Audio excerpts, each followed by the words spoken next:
Hello everyone, welcome back to my YouTube channel. जैसा कि आप जानते हैं कि 22 बीपीएससी का एग्ज़ाम जो है वो पोस्टपोन हो गया है और अब बीपीएससी के द्वारा लगभग देखें तो 2 महीना के बाद ही इस एग्ज़ाम को कंडक्ट करवाएगी। और साथ ही साथ TRE 4 का वैकेंसी जो है वो आपको जल्द देखने को मिल सकता है, क्योंकि सरकार के द्वारा इसकी घोषणा कर दी गई है। और इन दोनों एग्ज़ामों का अगर नेचर देखें तो दोनों एग्ज़ाम में अब जो है वो NCERT बेस्ड प्रश्नों को जो है वो बीपीएससी पूछती है। तो आपके पास अभी समय है, तो इस समय का उपयोग करते हुए आपको NCERT को अवश्य पढ़ना चाहिए और इसके क्वेश्चनों को जो है वो लगाना चाहिए। तो इसमें जो है वो यह जो बुक है वो NCERT 360 के नाम से जाना जाता है और यह जो है क्लास 6 से लेकर के क्लास 12 तक के इसमें पूरे पेज बाय पेज को कवर किया गया है। स्क्रीनशॉट के साथ पहले प्रश्नों को बनाया गया, फ्रेम किया गया और साथ ही साथ उसके एक्सप्लेनेशन भी दिया गया है। तो यह बुक जो है वो मार्केट में बहुत प्रचलित है, तो आपको इसको एक बार अवश्य कवर कर लेना चाहिए। और बीपीएससी का जो है नेचर है वो आप प्रश्न को पूछने का तरीका जो है वो बदल दिया है। और इधर हाल ही में एग्ज़ाम को अगर देखें तो अब जो है बीपीएससी साइंस के प्रश्नों को जो है वो क्लास 11 और क्लास 12 तक के प्रश्नों को भी पूछ लेता है। तो इसमें जो है वो क्लास 6 से लेकर के क्लास 12 तक के प्रश्न भी जो है इसमें शामिल किए गए हैं। साथ ही साथ एक्सप्लेनेशन भी दिया गया है, तो आपको प्रश्नों के साथ साथ एक्सप्लेनेशन को भी पढ़ना पड़ेगा। तो चलिए इसको स्टार्ट करते हैं। अगर चैनल पर नए हैं तो कृपया करके उस चैनल को सब्सक्राइब अवश्य कर लीजिएगा। और एक बात और कि इसमें जो है वो अभी साइंस का जो है हम कवर करेंगे सबसे पहले साइंस को, क्योंकि साइंस का वेटेज जो होता है वो बीपीएससी में ज़्यादा होता है। सबसे पहले साइंस को कवर करेंगे, उसके बाद पॉलिटी को कवर करेंगे, उसके बाद जो है वो ज्योग्राफी को कवर करेंगे और हिस्ट्री को कवर करेंगे। तो सभी NCERT को कवर किया जाएगा। तो कृपया करके चैनल को जो है वो सब्सक्राइब अवश्य कर लीजिएगा, ताकि आने वाले वीडियो का नोटिफिकेशन आपको प्राप्त हो। तो चलिए स्टार्ट करते हैं। और आज जो है वो क्लास 6 के NCERT को कवर करेंगे, जिसमें साइंस का पोर्शन होगा। तो चलिए स्टार्ट करते हैं क्लास 6 के NCERT के साइंस का पोर्शन को। अगर क्लास 6 के NCERT के अगर देखें तो क्लास 6 के साइंस के NCERT में कुल 11 चैप्टर है, ठीक है। और 11 में देखें तो पहला क्या है, तो पहला है कि भोजन के घटक, दूसरा है वस्तुओं के समूह बनाना, तीसरा है पदार्थों का पृथक्करण, चौथा है पौधे को जानिए, पांचवा है शरीर में गति, छठा है विशेषताएं एवं आवास, सातवां है गति एवं दूरियां का मापन, 8 नंबर का चैप्टर है प्रकाश छाया और प्रतिबिंब, 9 नंबर का है विद्युत और परिपथ, और 10 नंबर का है चुंबकों द्वारा मनोरंजन, और 11 है हमारे चारों ओर वायु। ये जो है वो 11 चैप्टर जो है वो क्लास 6 के NCERT में दिया गया है। तो आज जो है क्लास 6 के NCERT को हम इस वीडियो में कवर करेंगे।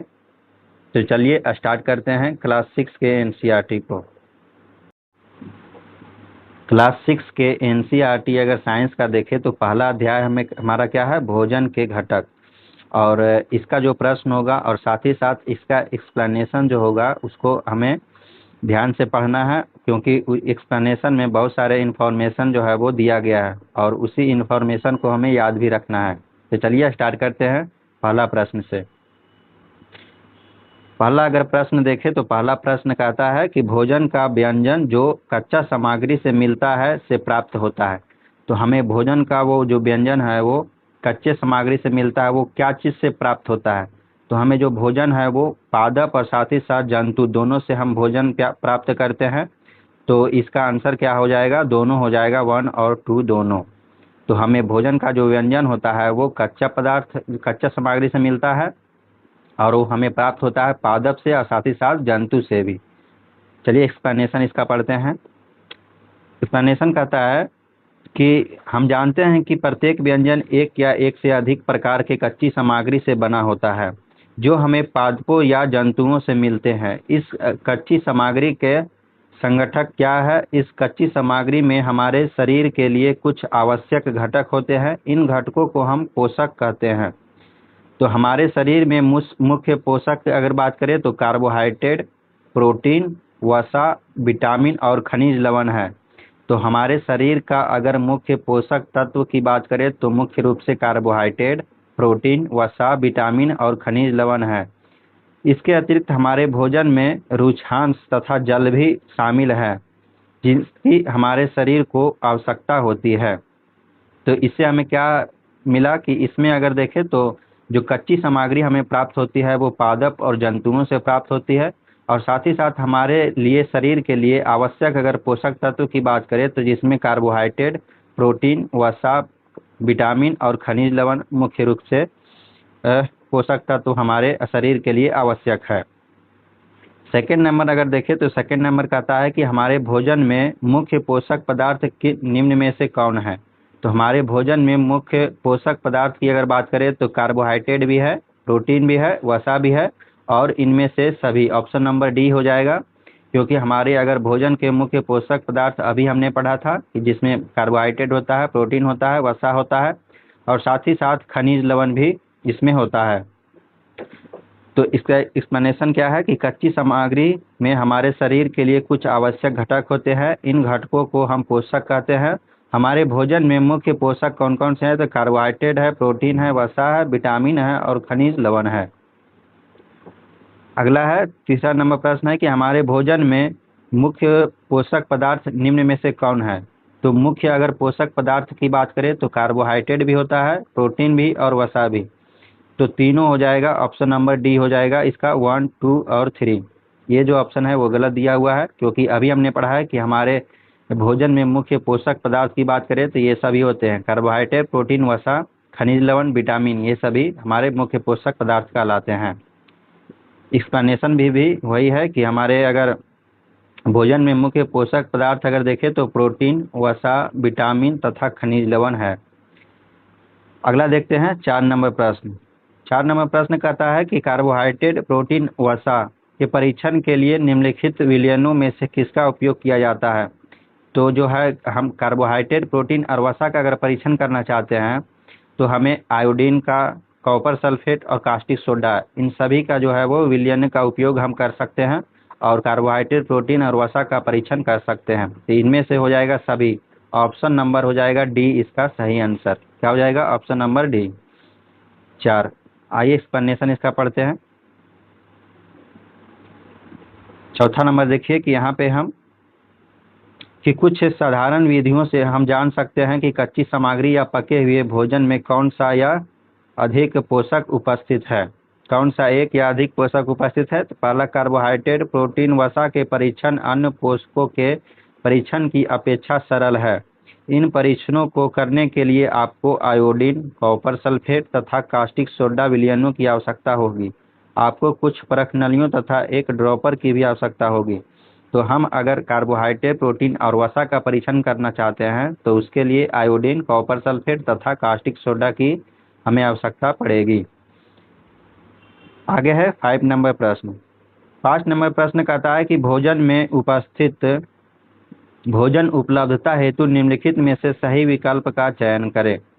तो भोजन में उपस्थित भोजन उपलब्धता हेतु निम्नलिखित में से सही विकल्प का चयन करें। तो इसमें से अगर सही कर देखें तो प्रोटीन अगर ठोस के रूप में हो तो परीक्षण से पहले उसे चूर्ण या पेस्ट बनाना होता है। अगर परीक्षण के बाद कार्बोहाइड्रेट का रंग बैंगनी हो जाता है तो ये नहीं, गलत है। परीक्षण करने के बाद प्रोटीन का रंग काला हो जाता है तो ये भी गलत है। परीक्षण करने के बाद वसा का रंग नीला हो जाता है, ये भी गलत है।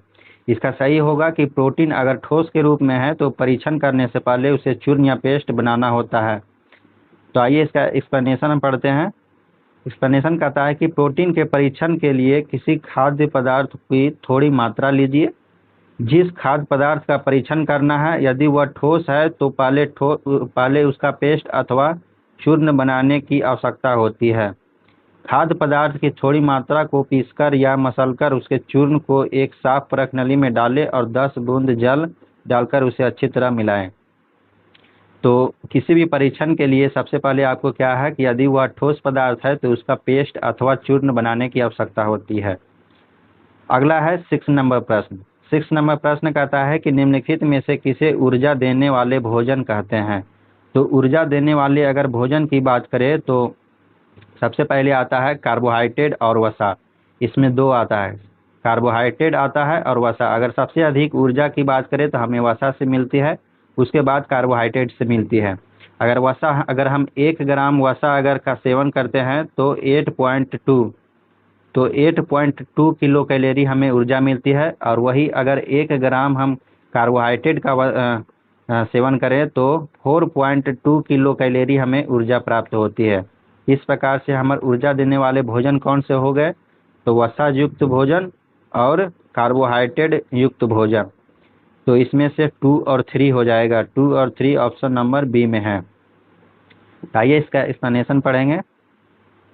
एक्सप्लेनेशन कहता है कि कार्बोहाइड्रेट जो है वो मुख्य रूप से हमारे शरीर को ऊर्जा प्रदान करते हैं। वसा से भी हमें ऊर्जा मिलती है। वास्तविकता यह है कि कार्बोहाइड्रेट की तुलना में जो वसा होती है के समान मात्रा से हमें अधिक ऊर्जा प्राप्त होती है। और वसा और कार्बोहाइड्रेट भोजन को ऊर्जा देने वाला भोजन भी कहते हैं। तो हमने पढ़ा था कि कार्बोहाइड्रेट और वसा का अगर समान मात्रा ले तो सबसे ज़्यादा ऊर्जा हमें किससे मिलेगी? वसा से मिलेगी, उसके बाद कार्बोहाइड्रेट से मिलेगी। लेकिन जो वसा जो है वो मुख्य ऊर्जा प्रदान करने वाला नहीं है। मुख्य ऊर्जा जो प्रदान करता है हमें कार्बोहाइड्रेट के द्वारा हमें ऊर्जा मिलती है। 7 नंबर प्रश्न देखें तो 7 नंबर प्रश्न कहता है कि समान मात्रा में कार्बोहाइड्रेट एवं वसा लेने पर ऊर्जा किसमें सर्वाधिक मिलती है? तो अभी हमने पढ़ा कि अगर दोनों की मात्रा समान हो, कार्बोहाइड्रेट और वसा, तो सबसे अधिक ऊर्जा की अगर बात करें तो हमें वसा से ऊर्जा मिलती है। तो ऑप्शन नंबर हो जाएगा बी। यह एक्सप्लेनेशन भी है कि कार्बोहाइड्रेट मुख्य रूप से हमारे शरीर में को ऊर्जा प्रदान करते हैं। वसा से भी ऊर्जा मिलती है। वास्तविकता यह है कि कार्बोहाइड्रेट की तुलना में वसा की समान मात्रा से हमें अधिक ऊर्जा प्राप्त होती है। वसा और कार्बोहाइड्रेट भोजन को ऊर्जा देने वाले भोजन भी कहते हैं। उसके बाद है 8 नंबर प्रश्न क्या है? तो 8 नंबर है एक सुमेलित करना है। पहला है कार्बोहाइड्रेट का स्रोत। अगर कार्बोहाइड्रेट की बात करें तो यह बाजरा और आलू में मिलता है। कार्बोहाइड्रेट किसमें? बाजरा और आलू में। वसा के पादप स्रोत की अगर बात करें तो इसमें गिरी में। क्या? वसा के पादप स्रोत की अगर बात करें तो यह गिरी में मिलता है। और वसा के जंतु स्रोत अगर बात करें, ये पादप स्रोत है। पादप स्रोत का बात करें तो गिरी में, और जंतु अगर स्रोत की बात करें वसा का तो मछली और घी में से हमें वसा प्राप्त होती है। इस प्रकार से अगर ऑप्शन देखें तो इसका ऑप्शन हो जाएगा डी। ए का 1, 2 का सी और सी का 3 का हो जाएगा बी। यहाँ पर भी देख सकते हैं कि अगर कार्बोहाइड्रेट की बात करें तो कार्बोहाइड्रेट हमें कहाँ कहाँ से मिलता है? तो गेहूं में मिलता है, चावल में मिलता है, बाजरा में मिलता है, शकरकंदी में मिलता है, आलू में मिलता है, चना हो गया, पपीता हो गया, ये सभी में हमें कार्बोहाइड्रेट मिलता है। 9 नंबर प्रश्न। 9 नंबर प्रश्न अगर देखें तो निम्नलिखित में से कौन सा कथन सत्य है? सत्य कथन की हमें पहचान करना है। तो प्रोटीन रोगों से हमारी शरीर की रक्षा करती है। प्रोटीन जो है वो रोगों से हमारे शरीर की रक्षा नहीं करती, बल्कि प्रोटीन जो होता है वो बॉडी बिल्डिंग का काम करता है। हमें कोशिकाओं का मरम्मत और निर्माण का कार्य जो है वो प्रोटीन के द्वारा किया जाता है। तो पहला कथन है जो है वो गलत है। दूसरा है कि विटामिन की आवश्यकता हम शरीर की वृद्धि के लिए आवश्यक है। नहीं, शरीर की वृद्धि के लिए हमें प्रोटीन की आवश्यकता पड़ती है, ना कि विटामिन की आवश्यकता पड़ती है। तो प्रोटीन जो होती है वो शरीर की वृद्धि के लिए, विटामिन जो होता है वो रोगों से हमारी रक्षा करता है। तो ये जो है स्टेटमेंट उल्टा दिया गया है। तीसरा है कि वसा युक्त भोजन को प्रायः शरीर वर्धक भोजन भी कहा जाता है। नहीं, शरीर वर्धक अगर भोजन की बात करें तो वह प्रोटीन को कहा जाता है। जिससे हमें शरीर का विकास होता है वो प्रोटीन हमें प्रदान करता है। तो प्रोटीन जो है वो शरीर वर्धक पदार्थ के रूप में जानते हैं। अगला है कि हमारे शरीर को सभी प्रकार के विटामिनों की अल्प मात्रा में आवश्यकता होती है। डी जो है वो सही है कि हमारे शरीर को सभी प्रकार के विटामिनों की अल्प मात्रा में हमें आवश्यकता होती है। तो इसका सही आंसर क्या हो जाएगा? डी हो जाएगा। आइए इसका एक्सप्लेनेशन पढ़ेंगे। प्रोटीन की आवश्यकता जो है शरीर के वृद्धि और स्वस्थ रखने के लिए होती है। और प्रोटीन युक्त भोजन को प्रायः शरीर वर्धक भोजन भी कहते हैं। विटामिन जो होता है वो रोगों से हमारे शरीर की रक्षा करते हैं। विटामिन हमारी आँख, अस्थियाँ, दांत, मसूड़े और को स्वस्थ रखने के लिए भी सहायता करते हैं। विटामिन कई प्रकार के होते हैं जिन्हें अलग अलग नामों से जाना जाता है। इनमें से कुछ को vitamin A, vitamin B, vitamin C, vitamin D, vitamin E और विटामिन के नाम से भी हम जानते हैं। विटामिनों के एक समूह को विटामिन बी कॉम्प्लेक्स भी कहते हैं। हमारे शरीर को सभी प्रकार के विटामिनों की अल्प मात्रा में आवश्यकता होती है। अगर देखें विटामिन से संबंधित अन्य अगर फैक्ट के देखें तो विटामिन बी और सी जो होता है वो जल में घुलनशील विटामिन होता है, जबकि विटामिन ए, डी, ई और के, विटामिन ए, डी, ई और के जो होता है वो वसा में घुलनशील विटामिन होता है। आगे देखते हैं कि हमारी आँखों एवं त्वचा में कौन सा विटामिन के जो है वो स्वस्थ रखता है। हमारी आँख और त्वचा की अगर बात करें तो वह विटामिन होता है विटामिन ए। विटामिन ए जो होता है वो हमारे आँख और त्वचा के लिए बहुत ही महत्वपूर्ण विटामिन है। विटामिन ए को अगर वैज्ञानिक नाम अगर देखें तो इसका वैज्ञानिक नाम क्या है? रेटिनॉल। क्या है? रेटिनॉल है इसका वैज्ञानिक नाम। और विटामिन ए की कमी से हमें रतौंधी रोग जो है वो होता है।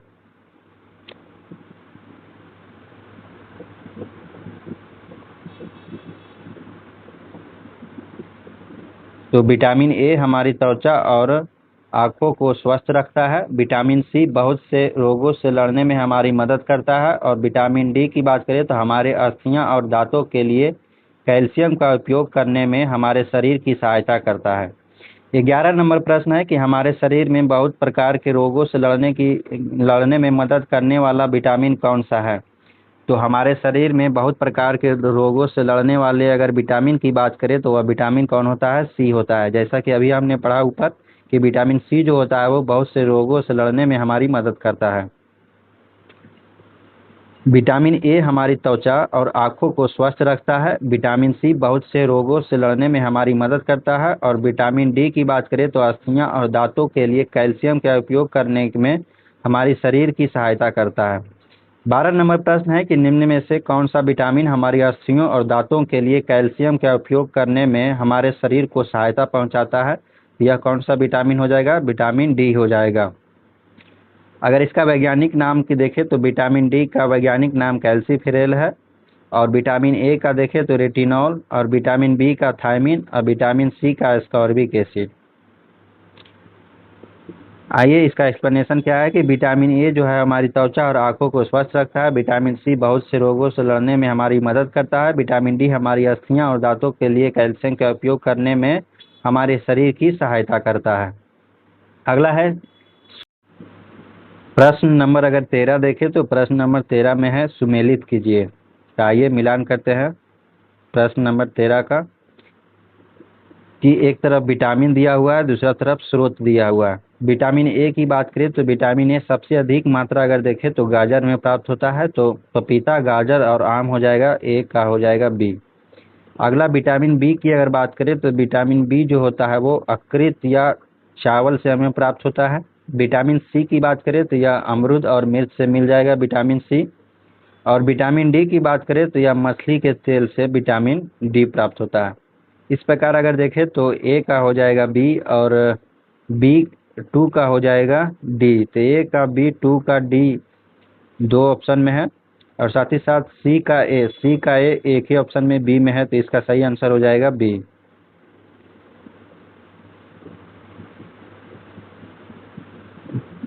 यहाँ से आप देख सकते हैं कि विटामिन ए कहाँ से मिलता है। विटामिन ए के अगर कुछ स्रोत की बात करें तो आम हो जाएगा, गाजर हो जाएगा और पपीता हो जाएगा।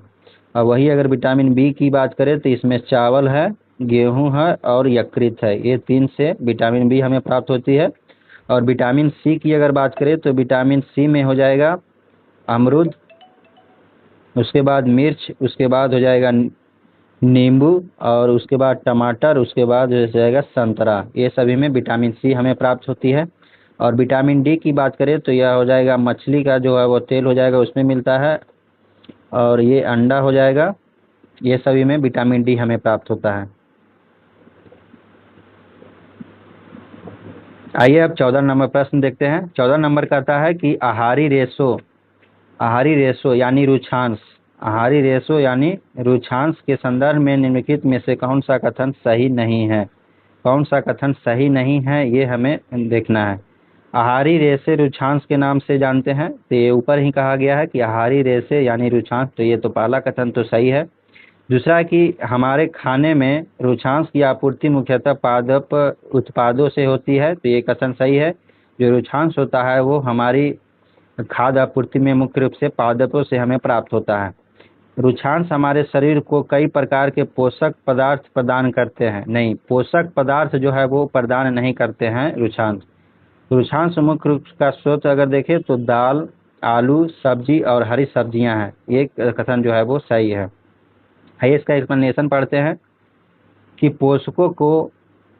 पोषकों के अलावा हमारे शरीर को आहारी रेशे या जिसे फाइबर कहते हैं तथा जल की आवश्यकता होती है। आहारी रेशे रुचांश के नाम से भी जानते हैं। रुचांश को फाइबर के नाम से भी हम जानते हैं इंग्लिश में, जिसे हिंदी में रुचांश या आहारी रेशे के नाम से भी जानते हैं। हमारे खाने में रुचांश की आपूर्ति मुख्यतः पादप उत्पादों से होती है। रुचांश के मुख्य स्रोत अगर देखें तो साबुत खाद्यान्न, दाल, आलू, ताजे फल और सब्जियां हैं। रुचांश जो है हमारे शरीर को कोई पोषक पदार्थ प्रदान नहीं करते हैं, ये आपको ध्यान देना है कि रुचांश जो होता है जैसे फाइबर जो होता है वो हमारे शरीर को कोई पोषक पदार्थ प्रदान नहीं करते हैं, फिर भी यह जो होता है हमारे शरीर में भोजन का आवश्यक अवयव है और इसका आयतन बढ़ा देते हैं। रुचांश बिना पचे हुए भोजन को बाहर निकालने में हमारे शरीर की सहायता करते हैं। जो फाइबर होता है वो अगर बिना पचे हुए भोजन को शरीर से बाहर निकालने में मदद करता है। इस प्रकार से जो फाइबर होता है वो हमारे भोजन के लिए या हमारे शरीर के लिए एक आवश्यक अवयव के रूप में हम जानते हैं। अगला है 15 नंबर प्रश्न। 15 नंबर प्रश्न कहता है कि पहला है कि जल भोजन में उपस्थित पोषक पदार्थ को अवशोषित करने में सहायता प्रदान करता है। जो जल होता है वो भोजन में उपस्थित पोषक पदार्थों को अवशोषित करने में सहायता प्रदान करता है, तो पहला कथन सही है कि जो जल होता है वो भोजन को अवशोषित करने में जो है वो मदद करता है। दूसरा है कि जल शरीर के अपशिष्ट पदार्थ के बाहर निकालने में सहायक होता है, तो ये भी कथन सही है कि जल जो होता है वो शरीर के अपशिष्ट पदार्थों को बाहर निकालने में सहायक होता है। तो दोनों कथन जो है वो सही है, तो ऑप्शन नंबर इसका सी हो जाएगा। एक्सप्लेनेशन अगर देखें तो कहता है कि जल भोजन में उपस्थित पोषकों को अवशोषित करने में हमारे शरीर की सहायता करता है। यह कुछ अपशिष्ट पदार्थों जैसे कि मूत्र तथा पसीने को शरीर से बाहर निकालने में सहायता करता है। सामान्यतः हमारे शरीर को जितने जल की आवश्यकता होती है वह हमें उन वस्तुओं से प्राप्त होते हैं जिन्हें हम द्रव के रूप में लेते हैं, जैसे कि दूध, जल, चाय इत्यादि। इसके अतिरिक्त हम जो भी भोजन पकाते हैं उनमें भी पानी का प्रयोग किया जाता है। तो इस प्रकार से जल जो है वो हमारे शरीर के लिए बहुत ही एक महत्वपूर्ण अवयव है। अगला है 16 नंबर प्रश्न। 16 नंबर प्रश्न कहता है कि निम्नलिखित में से असत्य कथन की पहचान करें। पहला है कि सामान्यतः पूरे दिन में जो हम खाते हैं उसे आहार कहते हैं, तो बिल्कुल सही है कि सामान्यतः जो भी हम पूरे दिन में खाते हैं उसी को आहार कहते हैं। दूसरा है कि संतुलित आहार में कार्बोहाइड्रेट, वसा, प्रोटीन के अलावा रुचांश जिसे फाइबर कहते हैं और जल भी सम्मिलित होता है। बिल्कुल, संतुलित आहार में कार्बोहाइड्रेट, प्रोटीन, वसा और साथ ही साथ जल और रुचांश की भी आवश्यकता होती है। सी नंबर कहता है कि छिलका उतार कर सब्जियों को धोने से कुछ विटामिन और खनिज लवण जो है वो नष्ट हो सकते हैं। बिल्कुल, क्योंकि बहुत से सब्जियों के जो छिलके होते हैं उसी में विटामिन और खनिज लवण जो है वो पाए जाते हैं। अगर हम छिलका उतार करके सब्जी धोते हैं तो उसका विटामिन और खनिज लवण जो है वो नष्ट हो जाते हैं। तो असत्य कथन की पहचान करना था, लेकिन इनमें से कोई भी कथन जो है वो असत्य नहीं है, तो ऑप्शन नंबर डी हो जाएगा, इनमें से कोई नहीं। आइए इसका एक्सप्लेनेशन पढ़ते हैं कि सामान्यतः पूरे दिन में जो कुछ हम खाते हैं उसी को आहार कहते हैं।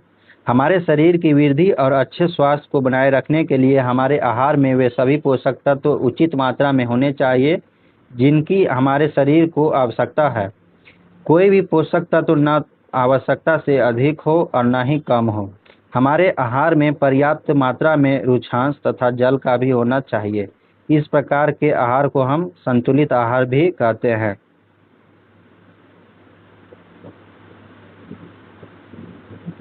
छिलका उतार कर छिलका उतार कर यदि सब्जियों और फलों को धोया जाता है तो यह संभव है कि उनमें कुछ विटामिन जो है वो नष्ट हो सकते हैं। सब्जियों और फलों के त्वचा में कई महत्वपूर्ण विटामिन और खनिज लवण होते हैं। चावल और दालों को बार बार धोने से उनमें उपस्थित विटामिन और कुछ खनिज लवण जो है वो अलग हो जाते हैं। तो चावल और दाल को भी जो है अगर बार बार हम धोते हैं तो उनमें विटामिन और कुछ खनिज लवण उपस्थित होते हैं, वो जो है वो नष्ट हो सकते हैं। 17 नंबर प्रश्न है कि भोजन के पकाने से कौन सा विटामिन आसानी से नष्ट हो जाता है। तो यदि हम विटामिन सी को अगर गर्म करते हैं यानी पकाते हैं तो उसका जो है वो विटामिन जो है वो नष्ट हो जाता है। तो ऑप्शन नंबर सी हो जाएगा इसका सही आंसर। इसका एक्सप्लेनेशन अगर देखें तो भोजन को पकाने से विटामिन सी आसानी से गर्मी से नष्ट हो जाता है। अगला है 18 नंबर प्रश्न। 18 नंबर प्रश्न कहता है कि हमारे भोजन में वसा की मात्रा अधिक होने पर शरीर पर क्या प्रभाव पड़ेगा। तो हमारे भोजन में अगर वसा की मात्रा अधिक हो जाएगा तो शरीर पर अगर बात करें तो शरीर जो है वो मोटापा का शिकार हो जाएगा। क्या हो जाएगा? मोटापा का शिकार हो जाएगा। अधिक अगर फैट युक्त भोजन हम करते हैं तो शरीर जो है वो मोटापा का शिकार हो सकता है। एक्सप्लेनेशन अगर पढ़ें तो क्या है कि बूझो ने सोचा कि हर समय वसा युक्त खाना ही सर्वोत्तम भोजन है। एक कटोरी कार्बोहाइड्रेट युक्त भोजन की अपेक्षा एक कटोरी वसा युक्त भोजन अधिक ऊर्जा देगा। अतः उसने तली हुई चीजें जैसे समोसा, पूरी, मलाई, रबड़ी, पेड़ा इत्यादि प्रचुर वसा युक्त भोजन ही खाया, इसके अलावा कुछ नहीं खाया। इतना अधिक वसा युक्त भोजन खाना हमारे लिए बहुत हानिकारक हो सकता है। हमारे भोजन में वसा की मात्रा अत्यधिक मोटापे का कारण बनती है। तो हमें जो है वो केवल वसा का सेवन हमें नहीं करना है, जिससे क्या होता है हम मोटापा का शिकार हो सकते हैं। अगला है 19 नंबर प्रश्न। 19 नंबर प्रश्न कहता है कि निम्नलिखित में से प्रोटीन की कमी से कौन सा रोग हो जाता है। तो प्रोटीन की अगर कमी होती है तो वृद्धि का अवरुद्ध हो जाता है, क्योंकि प्रोटीन जो है वो बॉडी बिल्डिंग का काम करता है और कोशिकाओं का नष्ट होता है तो उसको मरम्मत का काम भी जो है वो प्रोटीन के द्वारा ही किया जाता है। चेहरे पर का सूजन हो सकता है, तो त्वचा की बीमारी और पेची संबंधी बीमारी ये सभी जो है वो प्रोटीन के कमी से हो सकता है। तो इसका अगर सही आंसर देखें तो ए हो जाएगा। तीनों कथन सही है, इसमें जो आंसर दिया हुआ ये गलत है। आइए इसका एक्सप्लेनेशन पढ़ेंगे तो ये जो है वो स्पष्ट रूप हो जाएगा। देखिए, यदि कोई व्यक्ति अपने भोजन में पर्याप्त प्रोटीन नहीं ले रहा है तो उसे कुछ रोग हो सकते हैं, जैसे वृद्धि का अवरुद्ध होना, चेहरा पर सूजन, बालों का रंग का उड़ना और त्वचा की बीमारी और पेचिश आदि। ये सभी बीमारियां जो है वो प्रोटीन की कमी से जो है वो हो सकती है। अगला है प्रश्न नंबर 20। निम्न में से अरक्तता किसकी कमी से होती है। अरक्तता की अगर बात करें तो यह जो है वो लोहा की कमी से होता है। किसकी कमी से? लोहा की कमी से अरक्तता की बीमारी होता है। तो विटामिन यहाँ पे देख सकते हैं, ये दिया हुआ है चार्ट, इसमें जो है वो कौन से कमी से किसकी कौन सा बीमारी होता है ये दिया हुआ। अगर विटामिन और खनिज लवण अगर देखें तो विटामिन ए की कमी से क्या होता है तो दृष्टिहीनता होता है। और इसका लक्षण अगर देखें तो क्या है तो कमजोर दृष्टि, अंधेरे में कम दिखाई देना, कभी कभी पूरी तरह से दिखाई देना बंद हो जाता है दृष्टिहीनता के कारण। अगर विटामिन बी1 की बात करें तो यह इससे बेरी रोग होता है। यह पेशियां जो है वो दुर्बल हो जाती है और काम करने की ऊर्जा में जो है वो कमी आती है।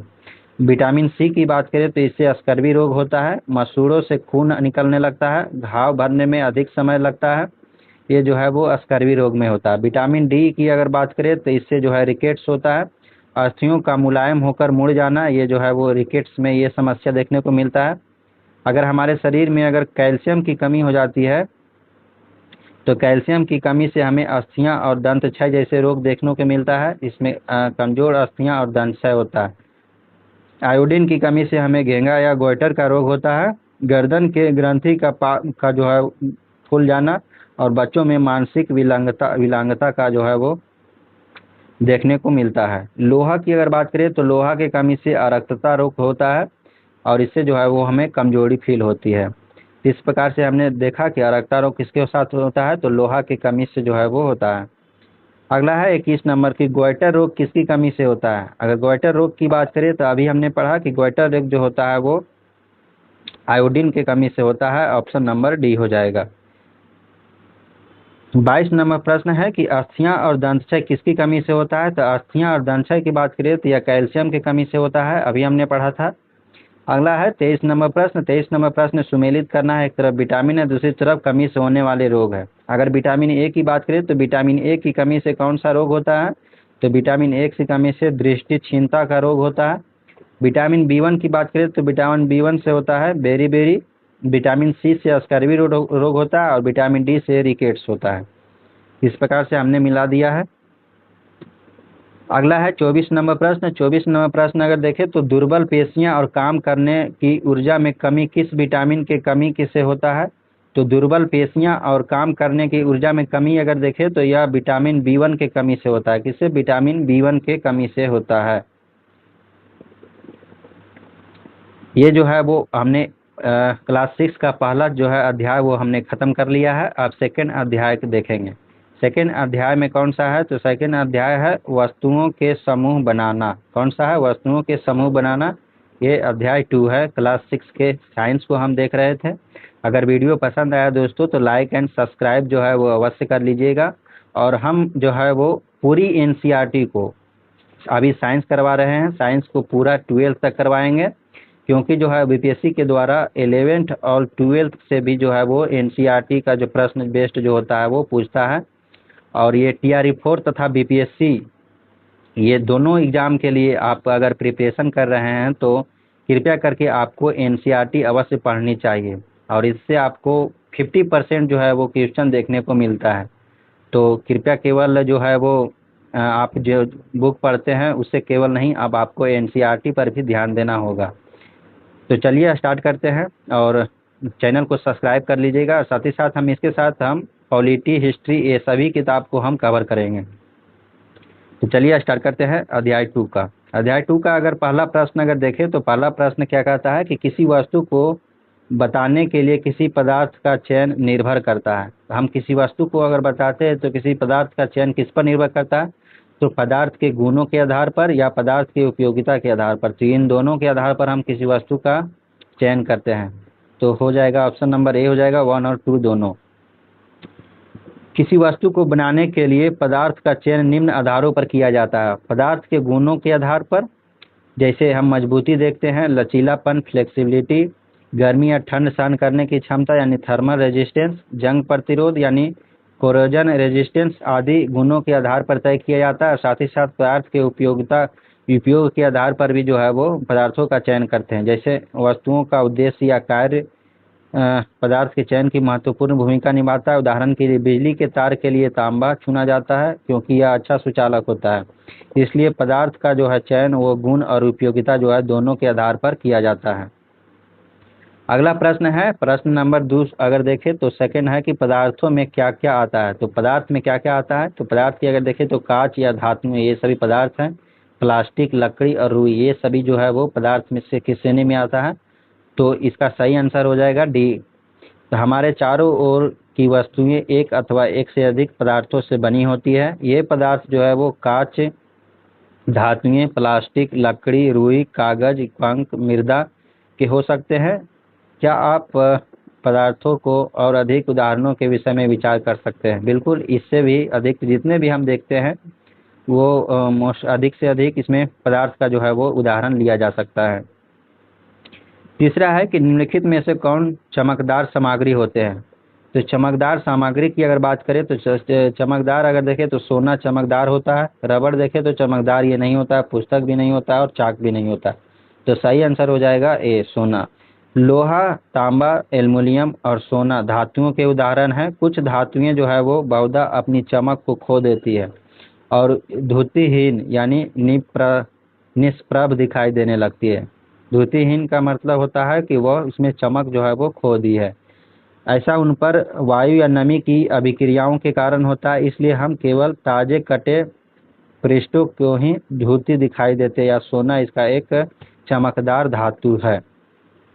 द्युतिमय का अर्थ क्या होता है? द्युतिमय का अर्थ की अगर बात करें तो यह चमकीला होता है। द्युतिमय का क्या अर्थ होता है? यह चमकीला होता है।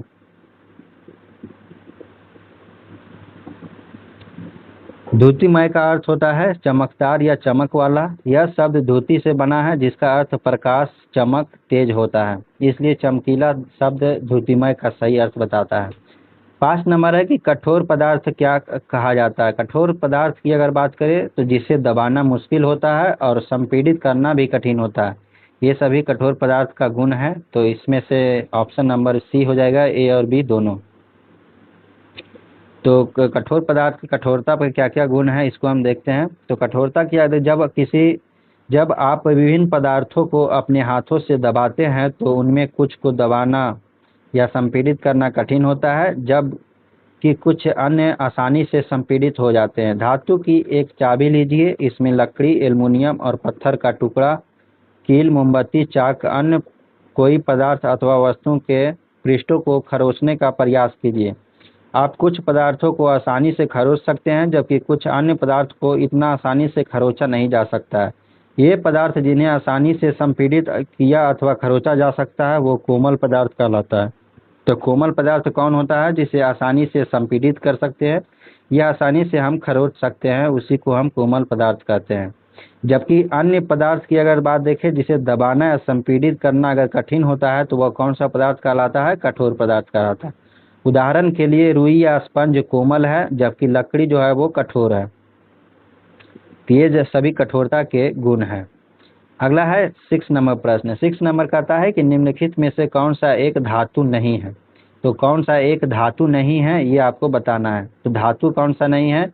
लोहा की बात करें तो यह एक धातु की श्रेणी में आता है, सोना भी धातु की श्रेणी में आता है, चांदी भी धातु की श्रेणी में आता है। तो लकड़ी जो है वो धातु के श्रेणी में नहीं आता है। तो इसका सही आंसर हो जाएगा बी। पदार्थ जिनमें इस प्रकार की धुति होती है वे प्रायः धातु होते हैं। लोहा, तांबा, एल्युमिनियम, सोना धातुओं के उदाहरण हैं। कुछ धातुएं बहुधा अपनी चमक को खो देती है और धुतिहीन दिखाई देने लगती है। ऐसा उन पर वायु और नमी की अभिक्रियाओं के कारण होती है, इसलिए हमें केवल ताजे कटे पृष्ठों पर धुति दिखाई देती है। लकड़ी एक धातु नहीं है। 7 नंबर प्रश्न कहता है कि निम्नलिखित में से कौन सा असत्य कथन की पहचान करना है आपको। असत्य कथन पहला है कि पदार्थ जिसे संपीड़ित करना कठिन हो कठोर पदार्थ कहलाता है। पहला तो सही है कि जिस पदार्थ को हम संपीड़ित करना कठोर होता है या कठिन होता है उसे हम कठोर पदार्थ कहते हैं। दूसरा है कि वह पदार्थ जिसे संपीड़ित करना आसान और खरोचना आसानी से किया जा सके, तो खरोचा आसानी से किया जा सकता है तो उसे कोमल कहते हैं, कोमल पदार्थ कहलाता है। तो दूसरा कथन भी सही है। तीसरा है कि धातु में हमेशा जो है वो चमक बनी रहती है। नहीं, धातु में हमेशा की अगर चमक की बात जो है वो नहीं। धातु पर अगर जंग लग जाए या और भी बहुत सारे रीजन हैं, अगर किसी अभिक्रिया कर ले तो वो जो है वो चमक को खो सकती है। तो हमेशा जो है वो धातु में चमक नहीं बनी रहती है। तो इसका असत्य कथन कौन सा हो जाएगा? सी हो जाएगा। आइए एक्सप्लेनेशन पढ़ते हैं। जब आप विभिन्न पदार्थों को अपने हाथों से दबाते हैं तो उनमें से कुछ को दबाना कठिन होता है और जब कुछ आसानी से संपीड़ित हो जाते हैं। धातु की एक चाबी लीजिए, इसमें लकड़ी, एल्युमिनियम, पत्थर का टुकड़ा, कील, मोमबत्ती, चाक, अन्य पदार्थ अथवा वस्तु के पृष्ठों को खरोचने का प्रयास कीजिए। आप कुछ पदार्थों को आसानी से खरोच सकते हैं, जबकि कुछ अन्य पदार्थों को इतनी आसानी से खरोचा नहीं जा सकता है। जिसे आसानी से संपीड़ित किया या खरोचा जा सके वो कोमल पदार्थ कहलाता है, जबकि अन्य पदार्थ जिसे संपीड़ित करना कठिन होता है वो कठोर पदार्थ कहलाता है। उदाहरण के लिए रुई या स्पंज कोमल है, जबकि लकड़ी जो है वो कठोर है। पदार्थ है जिनमें इन प्रकार के धुति होती है वे प्रायः धातु होते हैं। लोहा, तांबा, एल्युमिनियम तथा सोना धातुओं के उदाहरण है। कुछ धातुएं बहुधा अपनी चमक खो देती है और धुतिहीन प्रभाव देने लगती है। ऐसा उन चमक खो देती है। तो यही जो है वो धातु जो है वो हमेशा अपनी चमक को बनाए नहीं रखती है। ऐसा क्या होता है कि क्योंकि वायु और नमी की अभिक्रियाओं के कारण होता है। अगला है कि अविलेय शब्द का क्या अर्थ है। तो अविलेय की बात करें तो अविलेय का मतलब होता है अघुलनशील। अघुलनशील इसका सही ऑप्शन ए हो जाएगा। तो पदार्थ जल के साथ मिश्रित नहीं होते हैं तथा काफी समय तक गिलास में विलोड़ित करने पर भी जल में लुप्त नहीं होते। ये पदार्थ जल में अविलेय है। अगला है 9 नंबर प्रश्न। 9 नंबर प्रश्न कहता है कि अविलेय पदार्थ के बारे में सही कथन चुने। तो ये जल में आसानी से घुल जाते हैं? नहीं, जल में आसानी से घुलने वाले अविलेय नहीं विलेय होते हैं। क्या होते हैं? विलेय होते हैं। और काफी समय तक विलोडित करने पर घुल जाते हैं। अविलेय पदार्थ जो होता है वो काफी समय तक विलोडित करने पर घुल जाते हैं? नहीं, अविलेय पदार्थ जो है बिल्कुल भी घुलते नहीं है, जल के साथ मिश्रित नहीं होते। हाँ, ये कथन जो है वो सही है कि अविलेय पदार्थ जो होता है वो जल के साथ मिश्रित जो है वो नहीं होते हैं। अगर इसका एक्सप्लेनेशन अगर पढ़ें तो कहता है कि आप यहाँ पाएंगे कि कुछ पदार्थ जल में पूर्णतः लुप्त हो गए और घुल गए, जिसे विलीन हो गए कहते हैं। ये पदार्थ जल में विलय होते हैं। अन्य पदार्थ जल के साथ मिश्रित नहीं होते हैं, काफी समय पर गिलास में विलोड़ित करने पर भी जल में लुप्त नहीं होते हैं। ये पदार्थ जल में अविलेय होते हैं। 10वां नंबर है कि निम्नलिखित में से कौन से विलेय पदार्थ का उदाहरण है? तो विलेय पदार्थ का उदाहरण की बात करें तो नमक जो है जल में विलेय हो जाता है, चीनी भी हो जाता है और वॉशिंग पाउडर भी हो जाता है। तो देखें तो ये तीनों पदार्थ जो है वो जल में विलेय है, तो ऑप्शन नंबर डी हो जाएगा उपरोक्त सभी। कुछ ठोस पदार्थों जैसे चीनी, नमक, चाक पाउडर, बालू रेत या लकड़ी के बुरादे के नमूने एकत्र कीजिए। कांच के 5 गिलास लीजिए, प्रत्येक गिलास में लगभग 2/3 भाग में जल भरिए। पहले गिलास में कुछ मात्रा में चम्मच भर चीनी और दूसरे गिलास में नमक, इसी प्रकार शेष गिलासों में अन्य पदार्थ मिलाइए। प्रत्येक गिलास की अंतर्वस्तु को चम्मच से विलोड़ित कीजिए, यानी धीरे धीरे हिलाइए। कुछ मिनट तक प्रतीक्षा कीजिए, परीक्षण कीजिए और पता लगाइए कि जल में मिलाए गए पदार्थों का क्या होता है।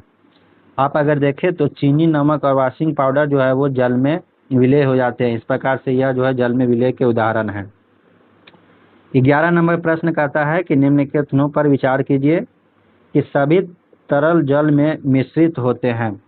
सभी तरल जो है वो जल में मिश्रित होते हैं? नहीं, सभी तरल जल में मिश्रित नहीं होते। जैसे मान लीजिए हम तेल लेते हैं, तो तेल क्या जल में पूरी तरह से मिश्रित हो जाते हैं? नहीं, तेल जो है वो ऊपर में जो है वो जल के सतह पर फैल जाते हैं, तो पूरी तरह से मिश्रित नहीं होते। तो पहला कथन जो है वो गलत हो जाएगा कि सभी तरल जल में मिश्रित नहीं होते हैं। अगला है कि गैस थोड़ी मात्रा में जल में घुलनशील होते हैं। हाँ बिल्कुल, गैस जो थोड़ी मात्रा में जो है वो जल में घुलनशील होते हैं। तो इसका सही आंसर हो जाएगा option number B, option number C हो जाएगा केवल 2। क्या हम देखते हैं कि कुछ द्रव जो होता है जल में पूर्णतः मिश्रित हो जाते हैं, कुछ अन्य द्रव जल में मिश्रित नहीं होते हैं। कुछ समय तक ऐसे ही छोड़ देने पर अपनी पृथक परत बना लेते हैं। कुछ गैस जो होते हैं वो जल में विलय होते हैं, जबकि अन्य नहीं। यहीं से मिलता है कि गैस जो होता है कुछ जो है जल में विलय होते हैं और कुछ में नहीं होते हैं। सामान्यतः जल में कुछ गैसें थोड़ी मात्रा में विलीन होती है। उदाहरण के लिए अगर देखें तो जल में विलीन ऑक्सीजन गैस जल में रहने वाले जंतुओं और पादपों के लिए उत्तरजीविता के लिए अत्यंत महत्वपूर्ण होती है। 12 नंबर प्रश्न अगर देखते हैं, 12 नंबर कहता है कि निम्नलिखित में से कौन सा कथन जो है वो सही है? केरोसिन तेल जल में विलय होते हैं? नहीं, केरोसिन तेल जो होते हैं वो पूरी तरह से जल में विलय नहीं होते हैं। तो पहला कथन जो है वो गलत है। दूसरा है कि शहद जल में विलय होते हैं। हाँ बिल्कुल, शहद जो होता है वो जल में विलय हो जाता है। तो इसका सही आंसर हो जाएगा 2 और केवल 2 के उसमें है तो सी में। तो यहाँ आप देख सकते हैं कि शहद जो होता है वो पानी में घुलनशील होता है। तो इसका सही आंसर हमें मिल गया, शहद जो होता है वो पानी में घुल जाता है। अगला है 13 नंबर प्रश्न। 13 नंबर प्रश्न कहता है कि निम्नलिखित में से गलत कौन सा विकल्प है? गलत विकल्प का हमें चयन करना है। सरसों का तेल जल में विलय नहीं, सरसों का तेल जल में भी पूरी तरह से विलय नहीं होते हैं। नींबू का रस जल में अविलेय है, नींबू का रस जल में अविलेय नहीं, नींबू का रस जो होता है वो जल में विलय होता है, ना कि अविलेय होता है। तो इस प्रकार से देखें तो दोनों कथन हमें गलत है। तो गलत कथन का ही चुनाव करना था, तो बी हो जाएगा दोनों। एक्सप्लेनेशन अगर पढ़ें तो सिरका, नींबू का रस, सरसों का तेल और नारियल का तेल, मिट्टी का तेल अथवा अन्य किसी द्रव के नमूने एकत्र कीजिए। कांच का एक गिलास लीजिए, इसे आधा जल में भरिए। अब इसे चम्मच भरकर कोई द्रव मिलाइए और भली भांति विलोड़ित कीजिए। इसे 5 मिनट के लिए छोड़ दीजिए, परीक्षण कीजिए कि क्या यह द्रव जो है वो जल के साथ मिश्रित हो जाता है। तो सरसों का तेल, नारियल का तेल, मिट्टी का तेल अविलेय, जबकि सिरका और नींबू का रस जो होता है वो जल में विलेय होते हैं। तो सरसों का तेल, नारियल का तेल और मिट्टी का तेल जो होता है वो जल में अविलेय होते हैं, जबकि सरसों नींबू का रस जो है वो जल में विलेय होते हैं।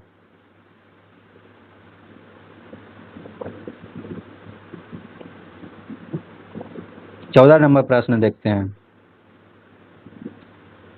14 नंबर प्रश्न कहता है कि निम्नलिखित में से असत्य कथन का चयन करना है। असत्य कथन: उन पदार्थों या सामग्रियों जिनसे होकर वस्तुओं को देखा जा सकता है अपारदर्शी कहते हैं।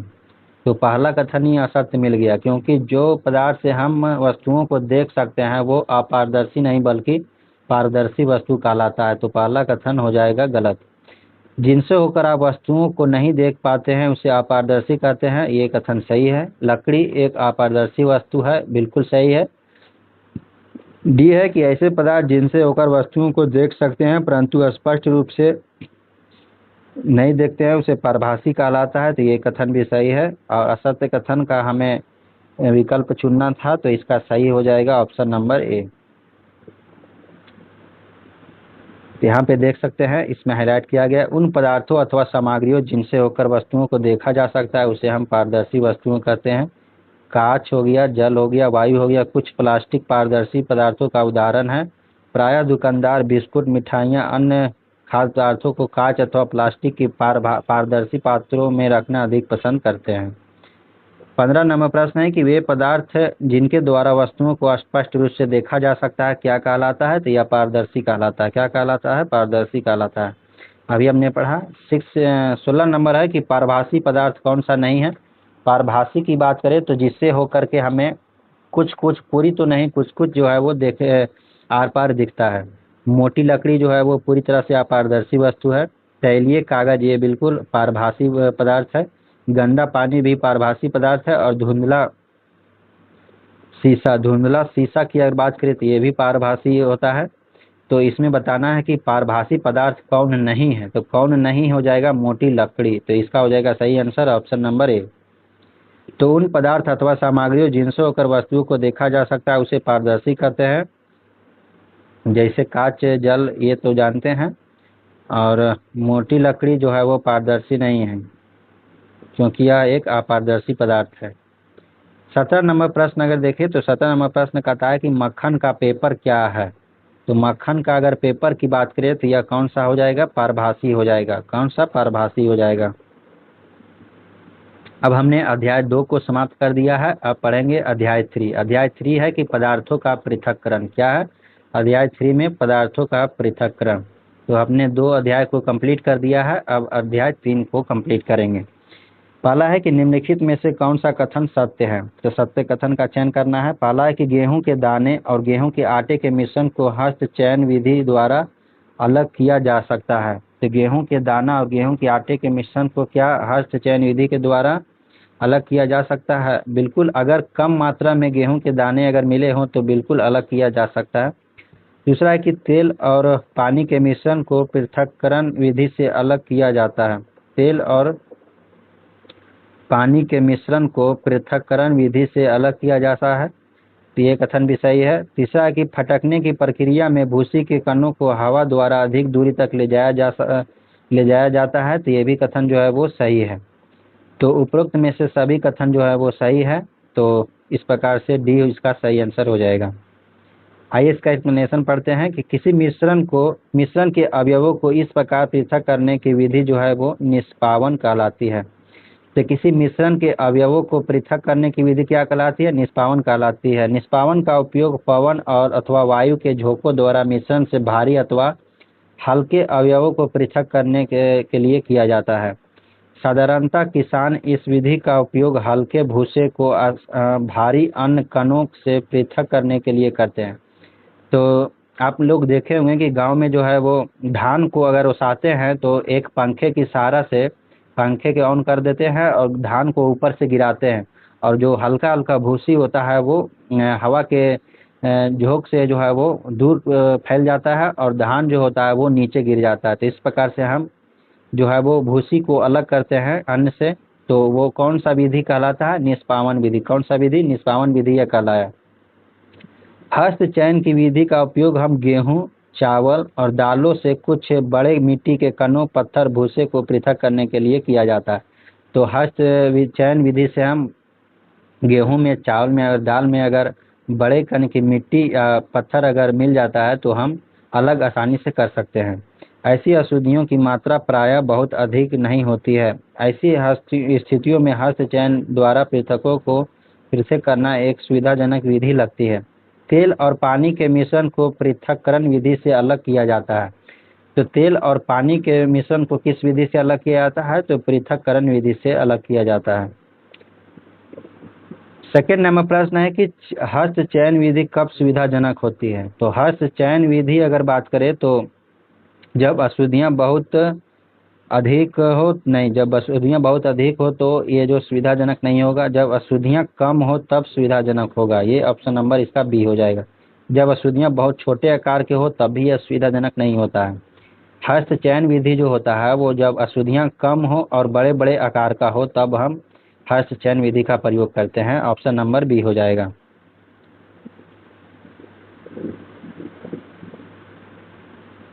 तो हस्त चयन विधि का उपयोग गेहूं, चावल, दालों में से कुछ बड़े मिट्टी के कणों, पत्थर, भूसों को पृथक करने के लिए किया जाता है।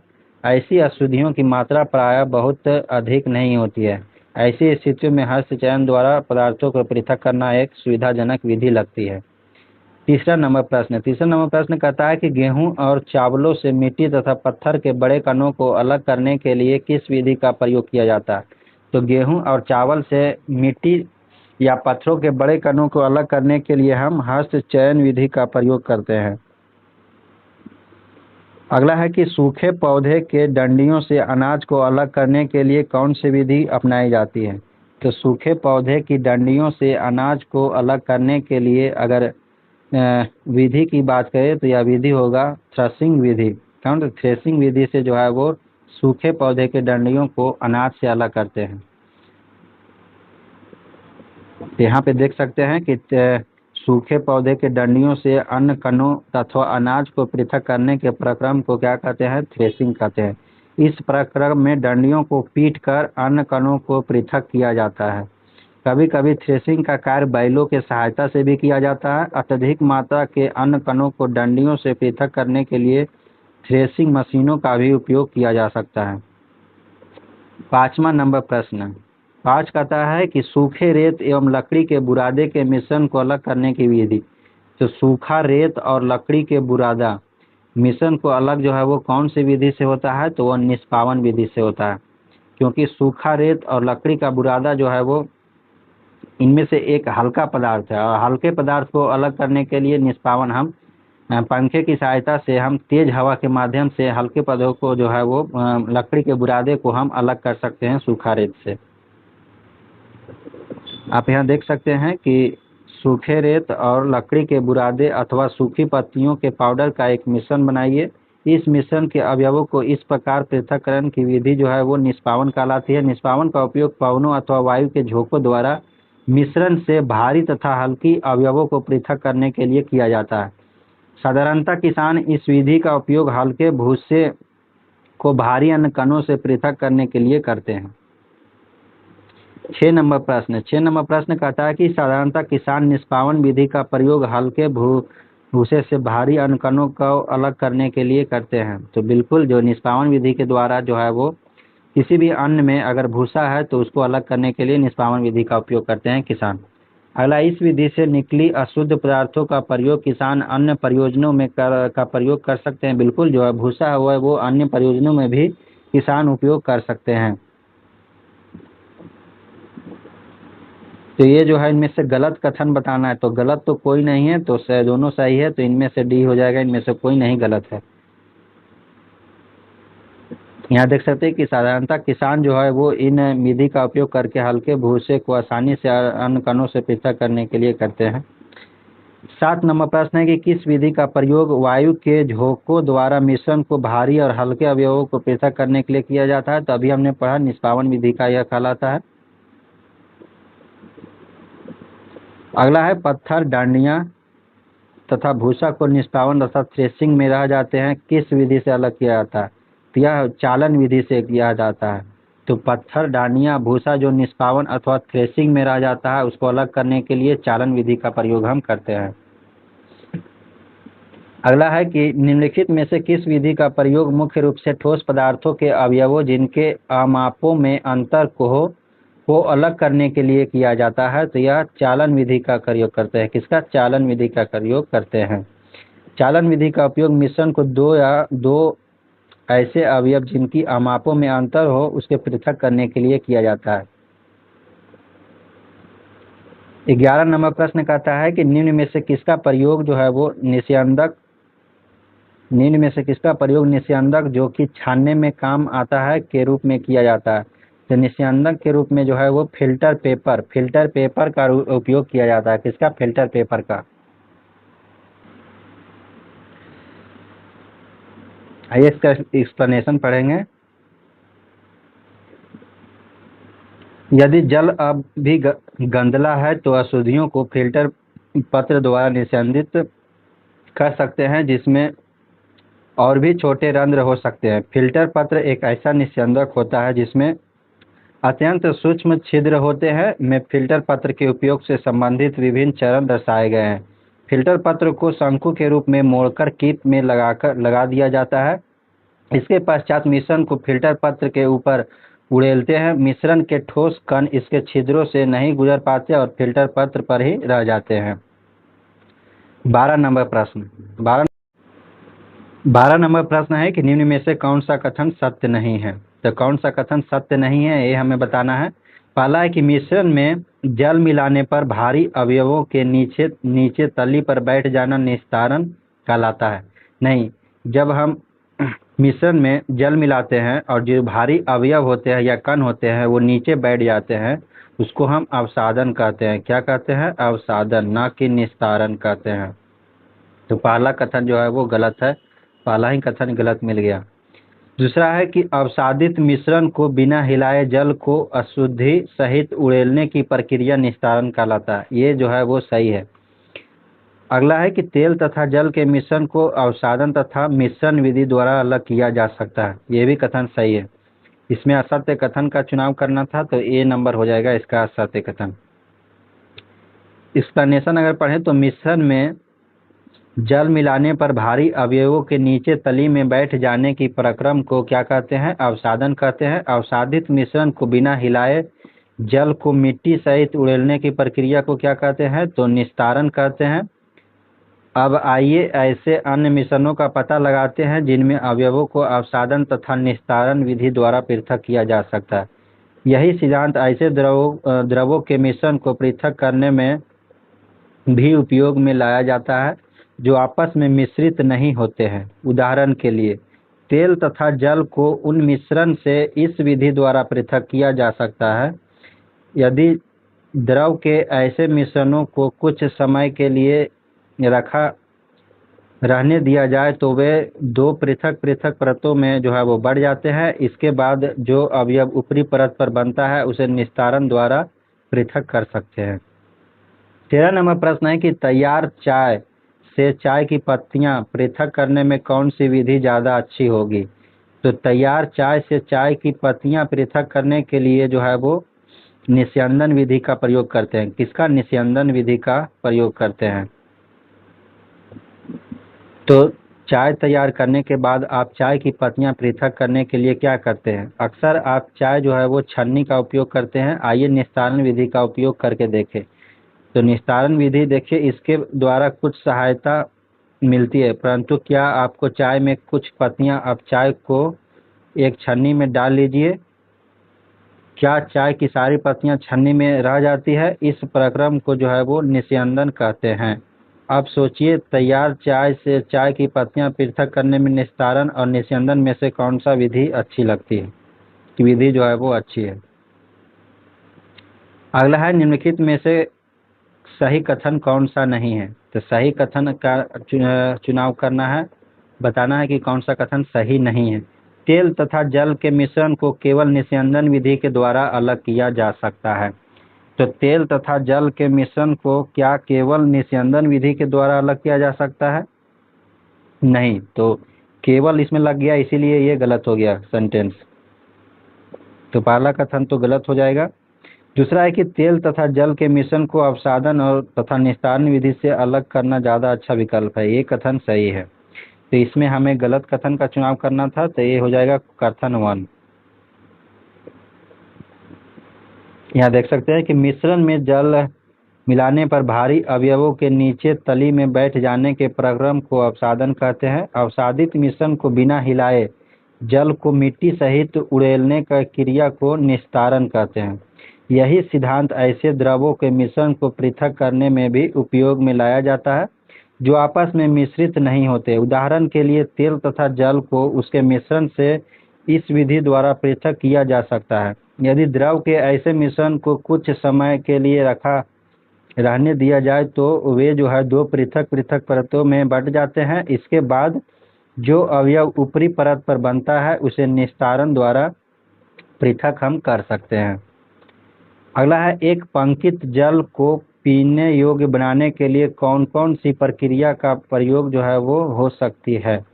तो एक पंकित यानी जो है वो गंदा जल को पीने योग्य बनाने के लिए अवसादन, निस्तारण और निस्यंदन, इन सभी प्रक्रियाओं का उपयोग हम कर सकते हैं। तो इसका सही आंसर हो जाएगा, तीनों कथन सही है, ऑप्शन नंबर सी। पंकित या गंदे जल को पीने योग्य बनाने के लिए अवसादन, निस्तारण तथा निस्यंदन तीनों प्रक्रियाएं उपयोगी है। ये प्रक्रियाएं पानी में निलंबित अशुद्धियों को हटाने में मदद करती है। 16 नंबर प्रश्न कहता है कि निस्यंदन विधि का प्रयोग निम्न में से किस विकल्प में नहीं हो सकता? तो निस्यंदन विधि का प्रयोग कौन से विकल्प में नहीं हो सकता है? तो घर पर पनीर बनाने में निस्यंदन विधि का प्रयोग कर सकते हैं। तैयार चाय की पत्तियों को पृथक करने में भी निस्यंदन, जैसे छानने की विधि जो होता है वही निस्यंदन कहलाता है। तो जब पनीर हम बनाते हैं तो पनीर के दूध को फाड़ते हैं और फाड़ने के बाद जो है वो एक पतला कपड़ा में हम उसको पानी को जो है वो नीचे निचोड़ते हैं, तो वो निस्यंदन विधि में आ जाएगा। और चाय की पत्ती भी जो अलग करने के लिए भी हम निस्यंदन विधि का प्रयोग करते हैं। पंकित जल से पीने योग्य जल बनाने में भी निस्यंदन विधि का प्रयोग होता है। मिश्रण में जल और नमक को पृथक करने में निस्यंदन विधि का प्रयोग नहीं हो सकता है, तो ऑप्शन नंबर डी हो जाएगा। यहाँ देखें कि नमक और पानी को अलग करने के लिए वाष्पीकरण, कौन सा विधि प्रयोग होता है? वाष्पीकरण विधि का प्रयोग किया जाता है, जिसमें पानी को वाष्पित करके नमक को ठोस रूप में पीछे छोड़ दिया जाता है। घर पर पनीर बनाने में पनीर बनाते समय दूध को फाड़ने पर ठोस पनीर और तरल मट्ठा अलग हो जाता है। इस दोनों को एक महीन कपड़े या छन्नी से निस्यंदन विधि के द्वारा अलग किया जाता है। तैयार चाय से चाय की पत्तियों को पृथक करने में, चाय की पत्तियां जो है वो ठोस अघुलनशील कण है जो तरल चाय में घुली नहीं होती है। ये छलनी का उपयोग करके निस्यंदन विधि से अलग किया जा सकता है। पंकित जल से पीने योग्य जल बनाने में जो है वो पंकित जल में मिट्टी और रेत जैसे अघुलनशील ठोस कण निलंबित होते हैं। इन कणों को हटाने के लिए निस्यंदन यानी फिल्ट्रेशन विधि का उपयोग किया जाता है, जिससे पानी साफ हो जाता है। 17 नंबर प्रश्न है कि मिश्रण से जल और नमक को पृथक करने में कौन सी विधि का प्रयोग किया जाता है? तो मिश्रित जल से अगर मिश्रण में जल और नमक का विलयन है तो उसको पृथक करने के लिए हम वाष्पन विधि का प्रयोग करते हैं। कौन सा विधि? वाष्पन विधि का। अभी हमने ऊपर पढ़ा था। 18 है कि समुद्री जल से नमक प्राप्त करने में कौन सी विधि? तो ये भी वाष्पन विधि का प्रयोग करते हैं। 18 के बाद है 19 नंबर की नमक, रेत और जल। 3, नमक, रेत और जल मिश्रण को अलग करने में प्रयुक्त विधि कौन कौन सा है? तो ये सभी विधि जैसे संघनन, निस्तारण, वाष्पन और निस्यंदन, ये सभी विधि से हम नमक, रेत और जल के मिश्रण को अलग अलग कर सकते हैं। तो इसका हो जाएगा ऑप्शन नंबर डी। जल के मिश्रण में नमक, रेत और जल को निस्तारण, निस्यंदन, वाष्पन और संघनन विधियों का प्रयोग कर सफलतापूर्वक हम पृथक कर सकते हैं। 20 नंबर प्रश्न है कि नमक और पानी के घोल में और अधिक नमक नहीं घोला जा सकता, यदि हम अधिक नमक घोलना चाहते हैं तो क्या होना चाहिए। तो अगर हम अधिक नमक घोलना चाहते हैं तो यह जो है होना चाहिए क्या, तो संतृप्त किया जाना चाहिए। क्या, संतृप्त किया जाना चाहिए। नमक का मात्रा जो है वो संतृप्त विलयन बनाने के लिए आवश्यक मात्रा में बहुत अधिक थी। अविलेय नमक रेत के साथ मिला रह गया, जिसे पुनः प्राप्त नहीं किया जा सका। वह अधिक मात्रा में जल का उपयोग करके अपनी समस्या हल कर सकती थी। कल्पना कीजिए उसके पास मिश्रण के सारे नमक को घोलने के लिए पर्याप्त मात्रा में जल नहीं है। क्या किसी अन्य उपाय द्वारा जल की उस मात्रा में संतृप्त विलयन बनाने से पूर्व पहले से अधिक नमक घोला जा सकता है। 21 नंबर प्रश्न। 21 नंबर कहता है कि निम्नलिखित में से कौन सा कथन सही नहीं है। पहला क्या है कि तापमान बढ़ाने पर किसी पदार्थ के पानी में घुलनशीलता बढ़ जाती है। बिल्कुल, कि अगर तापमान हम बढ़ाते हैं तो किसी भी पदार्थ को पानी में और अधिक घोल सकते हैं, तो पहला कथन सही है। दूसरा है कि ताप कम करने पर किसी पदार्थ की जल में विलेयता बढ़ जाती है। नहीं, ताप अगर हम कम करते हैं तो विलेयता घट जाती है। किसी पदार्थ की घुलनशीलता उसके संतृप्त घोल को संदर्भित करता है। बिल्कुल, किसी भी पदार्थ की घुलनशीलता जो है वो संतृप्त घोल को संदर्भित करता है। पानी में अलग अलग पदार्थों की घुलनशीलता अलग अलग होती है। बिल्कुल, ये भी जो सही कथन है। तो इसमें गलत कथन कौन सा हो जाएगा, बी। ताप कम करने पर किसी पदार्थ की जल में विलेयता बढ़ जाती नहीं है बल्कि घट जाती है। यहाँ पे देख सकते हैं कि तापमान कम करने से पर जो है वो विलेयता घटती है, ना कि बढ़ती है। अगला है 22 नंबर प्रश्न। 22 नंबर कहता है कि यदि किसी विशेष तापमान पर किसी पदार्थ के संतृप्त घोल को उच्च तापमान पर गर्म किया जाता है तो पदार्थ की घुलनशीलता क्या होगी। तो यदि किसी विशेष तापमान पर किसी पदार्थ के संतृप्त घोल को उच्च तापमान पर गर्म किया जाता है तो पदार्थ की घुलनशीलता जो है वो बढ़ेगी। अगर तापमान को हम बढ़ाते हैं तो किसी भी विलेय में उस पदार्थ की घुलनशीलता बढ़ती है। क्या होती है, बढ़ती है। देखिए, गर्म करने पर नमक की अधिक मात्रा घोली जा सकती है, और यदि किसी विशेष तापमान पर किसी पदार्थ के संतृप्त घोल को उच्च तापमान पर गर्म किया जाता है तो पदार्थ की घुलनशीलता जो है वो बढ़ती है। 23 नंबर प्रश्न है। 23 नंबर कहता है कि जल वाष्प से उसकी जल अवस्था में परिवर्तित होने की प्रक्रिया कहलाती है। जल वाष्प से उसकी जल अवस्था में अगर परिवर्तित होने की प्रक्रिया संघनन कहलाती है। यानी जल वाष्प से अगर जल को हम प्राप्त करना चाहते हैं तो जल वाष्प में हमें संघनन की प्रक्रिया करनी होगी, तब वो जल में कन्वर्ट होगा। अब हमने अध्याय 4 को कवर करेंगे। हमने 3 अध्याय को कवर कर लिया है, अब अध्याय 4 को कवर करेंगे। अध्याय 4 में क्या है, तो पौधे को जानिए। कौन सा है, पौधे को जानिए। पहला है कि शाक पौधे की पहचान करने के लिए हमें निम्नलिखित जानकारी प्राप्त होनी चाहिए।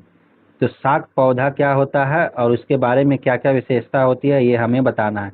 तो पहला है कि अक्सर हमें इनमें शाखाएं देखने को नहीं मिलती है। तो शाक पौधा जो होता है, बिल्कुल इनमें जो है वो शाखा देखने को हमें नहीं मिलती है। तो पहला कथन सही है। इसके तने हरे एवं कोमल होते हैं। तो बिल्कुल इसके तने जो है वो हरे एवं कोमल होते हैं, सही है। तीसरा है कि ये सामान्यतः विशाल होते हैं। नहीं, विशाल नहीं होते, ये छोटे होते हैं। ये सामान्यतः छोटे होते हैं, ये कथन सही है। और हमें सही कथन का चुनाव करना था, तो 1, 2 और 4 ये सही हो जाएगा। 1, 2 और 4, 1, 2, 4 की अगर बात करें तो ऑप्शन नंबर डी में है। ये देखिए, हम शाक पौधा को देख सकते हैं। ये जो है, तो शाक पौधा की क्या क्या विशेषता है। तो शाक पौधा जो होता है वो हरे एवं कोमल तने वाले पौधे शाक कहलाते हैं। ये सामान्यतः छोटे होते हैं, अक्सर इनमें शाखाएं नहीं होती है। दूसरा है खरपतवार पौधे होते हैं। खरपतवार पौधे होते हैं तो यह अनचाहे उगे पौधे होते हैं। तो जो खरपतवार होते हैं, जैसे हमारे खेतों में उग जाते हैं, तो ये जो खरपतवार, उसको क्या क्या हम चाह करके ये चाहते हैं कि वो पौधा उगे, तो वो जो है वो अनचाहे उगे पौधे होते हैं खरपतवार।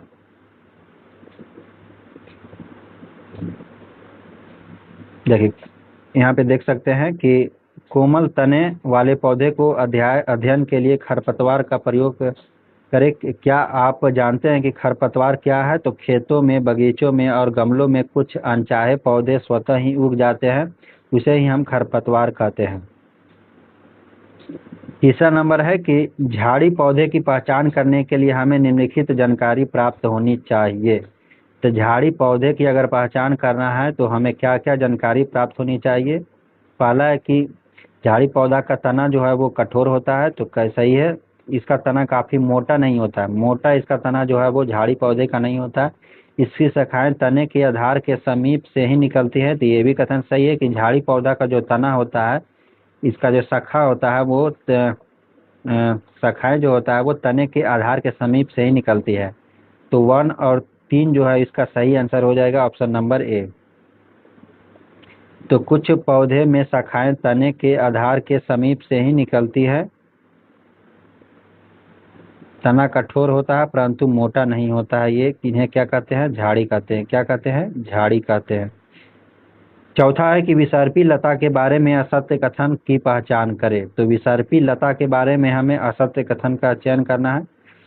तो विसर्पी लता जो होता है वो सीधे खड़े नहीं हो सकते हैं, तो ये कथन सही है। इसका तना कमजोर होता है, ये भूमि पर फैले होते हैं। इसका तना सुदृढ़ जो होता है ये गलत है, सुदृढ़ तना इसका नहीं होता विसर्पी लता का। लता जो होता है वो तना उसका कमजोर होता है।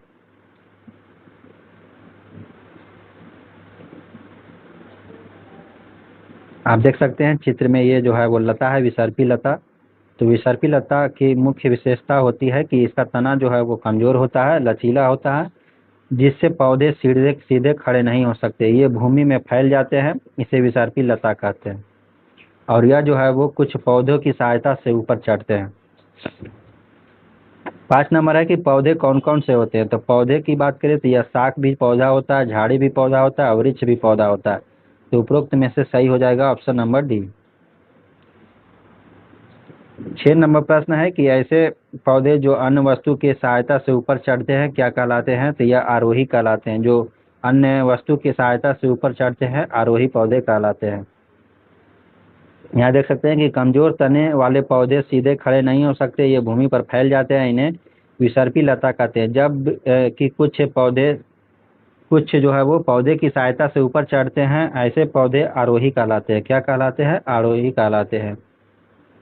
ये जो है शाख, झाड़ी और पेड़ों से जो है वो भिन्न होते हैं। अगला है 7 नंबर की जल का संवहन किसके द्वारा होता है। तो जल का संवहन की बात करें तो यह तना के द्वारा होता है। किसके द्वारा? तना के द्वारा होता है। 8 नंबर प्रश्न है कि तने दो तरफा मार्ग का कार्य करते हैं। तनों के कार्य के संदर्भ में निम्नलिखित कथनों पर विचार कीजिए। पहला है कि तना जो होता है वो जल एवं खनिज को पत्ती नलिकाओं के द्वारा पत्तियों तथा पौधे के अन्य भागों तक पहुंचाता है। बिल्कुल, तना जो होता है वो जड़ से खनिज लवण और खनिज लवण तथा जल को नलिकाओं के माध्यम से जो है वो पत्तियों तथा पौधे के अन्य भागों तक पहुंचाने का कार्य तना के द्वारा किया जाता है। पत्तियों द्वारा बना भोजन तनों से होकर ही पौधे के विभिन्न भागों में संग्रहित होता है। तो ये भी कथन सही है। तो दोनों कथन जो है वो सही है। तो इसका सही आंसर हो जाएगा सी, दोनों। यहाँ देख सकते हैं कि जल तने से ऊपर की ओर बढ़ता है, अर्थात तना जल का संवहन करता है। लाल स्याही की भांति जो है जल में विलीन खनिज लवण जल के साथ तने में ऊपर पहुंच जाते हैं, जल के साथ में ऊपर पहुंचते हैं। पत्तियों द्वारा संश्लेषित जो भोजन होता है अंततः पौधे के विभिन्न भागों में मंडल के रूप में संग्रहित होते हैं। ये भी जो है हमने दूसरा कथन भी देख लिया। अगला है 9 नंबर प्रश्न। 9 नंबर प्रश्न कहता है कि पौधे का कौन सा भाग पूरे पौधे को पानी का संचालन करता है। तो पौधे का वह कौन सा भाग है पूरे पौधे को पानी का संचालन करता है? तो वह है तना। कौन सा है? तना है। तो तना पत्ती को जल पहुंचाता है। पत्ती जो है जल का उपयोग अपना भोजन बनाने के लिए करती है। पत्तियों से जल की कुछ मात्रा ह्रास वाष्पोत्सर्जन द्वारा होता है। पत्ती का वह भाग जिसके द्वारा वह तने से जुड़ा होता है क्या कहलाता है? तो पत्ती का वह भाग जिसके द्वारा वह तने से जुड़ा होता है वह कहलाता है पर्णवृत्त। क्या कहलाता है? पर्णवृत्त। तो पत्ती का वह भाग जिसके द्वारा वह तने से जुड़ी होती है पर्णवृत्त कहलाता है। पत्ती के चपटे हरे भाग को फलक कहते हैं। क्या कहते हैं? फलक कहते हैं। पत्ती का चपटा हरा भाग को क्या कहते हैं? तो अभी हमने पढ़ा कि पत्ती का जो चपटा हरा भाग होता है उसको हम फलक कहते हैं। क्या कहते हैं? फलक। पत्ती का वह भाग जिसके द्वारा वह तने से जुड़ी होती है वह पर्णवृत्त कहलाता है और पत्ती का चपटे हरा भाग को हम फलक कहते हैं। प्रश्न नंबर 12 कहता है कि पत्तियों के संदर्भ में निम्नलिखित में से कौन सा कथन सही है? पहला है कि पत्ती के में सिराओं का प्रतिरूप सिरा विन्यास कहलाता है। यह जालिका रूपी अथवा समांतर हो सकता है। तो पहला कथन सही है कि पत्ती में जो सिराओं का प्रतिरूप होता है वो सिरा विन्यास कहलाता है और यह जालिका रूपी अथवा समांतर हो सकता है। पत्ती में पर्णवृत्त और फलक होते हैं। बिल्कुल, ये पत्ती में पर्णवृत्त और फलक भी होते हैं। पत्तियां जो सूर्य के प्रकाश की उपस्थिति में ही मंड संश्लेषित करती है, यानी मंड का स्टार्च का निर्माण करती है प्रकाश संश्लेषण की क्रिया के द्वारा। तो ये भी कथन सही है और इसमें सही कथन चुनना था तो तीनों कथन सही है। तो उपरोक्त में से इनमें से सभी, ये जो आंसर है ये गलत लगाया हुआ है। आइए इसका एक्सप्लेनेशन पढ़ते हैं।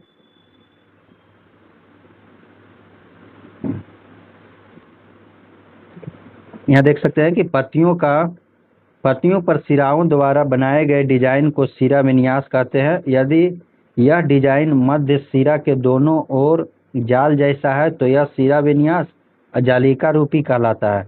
आपने देखा हुआ कि घास की पत्तियों में यह सिराएं एक दूसरे के समांतर हैं। ऐसे सिरा विन्यास को समांतर सिरा विन्यास कहते हैं। पत्ती का वह भाग जिसके द्वारा वह तने से जुड़ी होती है वह पर्णवृत्त कहलाता है। पत्ती के चपटे हरे भाग को फलक कहते हैं। पत्तियां जो है सूर्य की प्रकाश की उपस्थिति में ही प्रकाश संश्लेषण नामक प्रक्रिया द्वारा मंड या स्टार्च का संश्लेषण करती है। अगला है 13 नंबर प्रश्न। 13 नंबर प्रश्न कहता है कि जड़ों के संदर्भ में निम्नलिखित कथनों पर विचार कीजिए तथा असत्य कथन की पहचान कीजिए। पहला है कि जड़ें मिट्टी से जल और खनिज पदार्थों का अवशोषण करती है। जड़ जो होता है वो मिट्टी से जल और खनिज पदार्थों का अवशोषण करती है। तो पहला कथन तो सही है। दूसरा है कि जड़ पौधे को मिट्टी से दृढ़ता से जमाए रखती है। तो ये भी सही है। जड़ जो होता है वो मिट्टी को जकड़े रखती है जिससे पौधे स्थिर रहता है। जालिका रूपी सिरा विन्यास युक्त पत्तियों वाले पौधे की जड़ें मूसलाधार होती है। ये भी सही है। जालिका रूपी सिरा विन्यास युक्त पत्तियों वाले पौधे की जड़ें रेशेदार होती है। रेशेदार नहीं बल्कि मूसलाधार होती है। मूसलाधार होती है। तो ये जो है डी कथन गलत हो जाएगा। आइए इसका एक्सप्लेनेशन पढ़ते हैं कि जड़ें जो होती है मिट्टी से जल का अवशोषण करती है तथा तना जल एवं खनिज को पत्ती और पौधे के अन्य भागों तक पहुंचाता है। पत्तियां भोजन संश्लेषित करती है। यह भोजन तने से होकर पौधे के विभिन्न भागों में संग्रहित हो जाता है। इस प्रकार कुछ जड़ें जैसे गाजर, मूली, शकरकंद, शलजम और टेपियोका आदि को हम खाते हैं। हम पौधे के अन्य भागों को भी खाते हैं जहां भोजन भंडारित रहता है। हम पौधे को भूमि से खींचकर आसानी से निकाल पाते हैं। उन्हें मिट्टी खोदकर निकालना पड़ता है। जड़ें पौधे को मिट्टी से दृढ़ता से जमाए रखती है। रेशेदार जड़ प्रणाली आमतौर पर एक बीजपत्री पौधों में पाई जाती है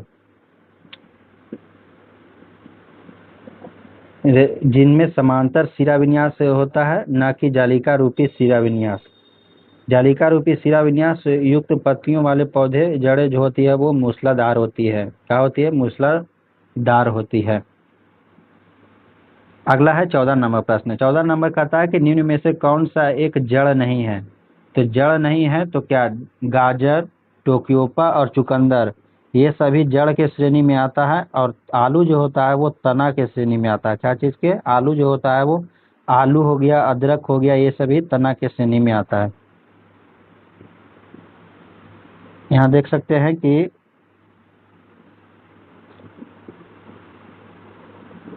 जड़ें जो है मिट्टी से जल का अवशोषण करती है। तना जल और खनिज लवण को पत्ती और पौधे के अन्य भागों तक पहुंचाता है। पत्तियां भोजन संश्लेषण करती है। यह भोजन तने से होकर पौधे के विभिन्न भागों में संग्रहित हो जाता है।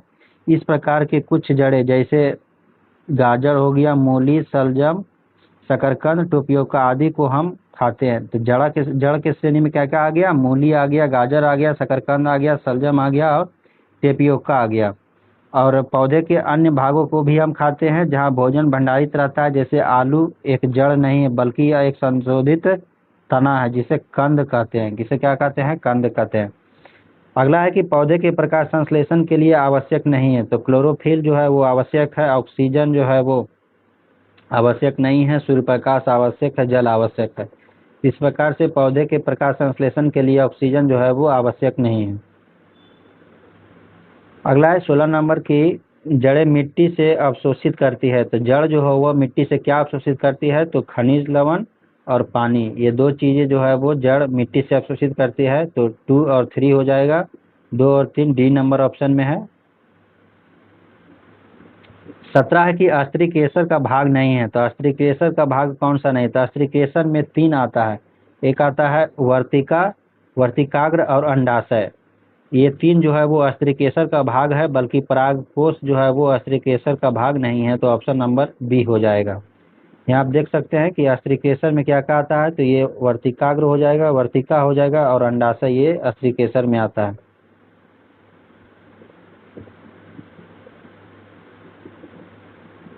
अगला है पुंकेसर। पुंकेसर का भाग कौन नहीं है? तो पुंकेसर का भाग कौन नहीं है? तो पुंकेसर में भी 3 आता है। एक आता है परागकोश, दूसरा आता है परागकण, तीसरा आता है तंतु। इसमें वर्तिका नहीं आता। वर्तिका जो है वो अस्त्रिकेसर का भाग है, ना कि पुंकेसर का। तो यहाँ पर भी देख सकते हैं कि पुंकेसर का भाग में कौन कौन सा आ गया? परागकोश आ गया, तंतु आ गया, ये सभी आ गया पुंकेसर का भाग में। आगे है 19 नंबर बीजांड। बीजांड पाया जाता है। तो बीजांड अगर देखें तो यह अंडाशय में पाया जाता है। कहाँ पाया जाता है? अंडाशय में। बीजांड कहाँ पाया जाता है? अंडाशय में पाया जाता है।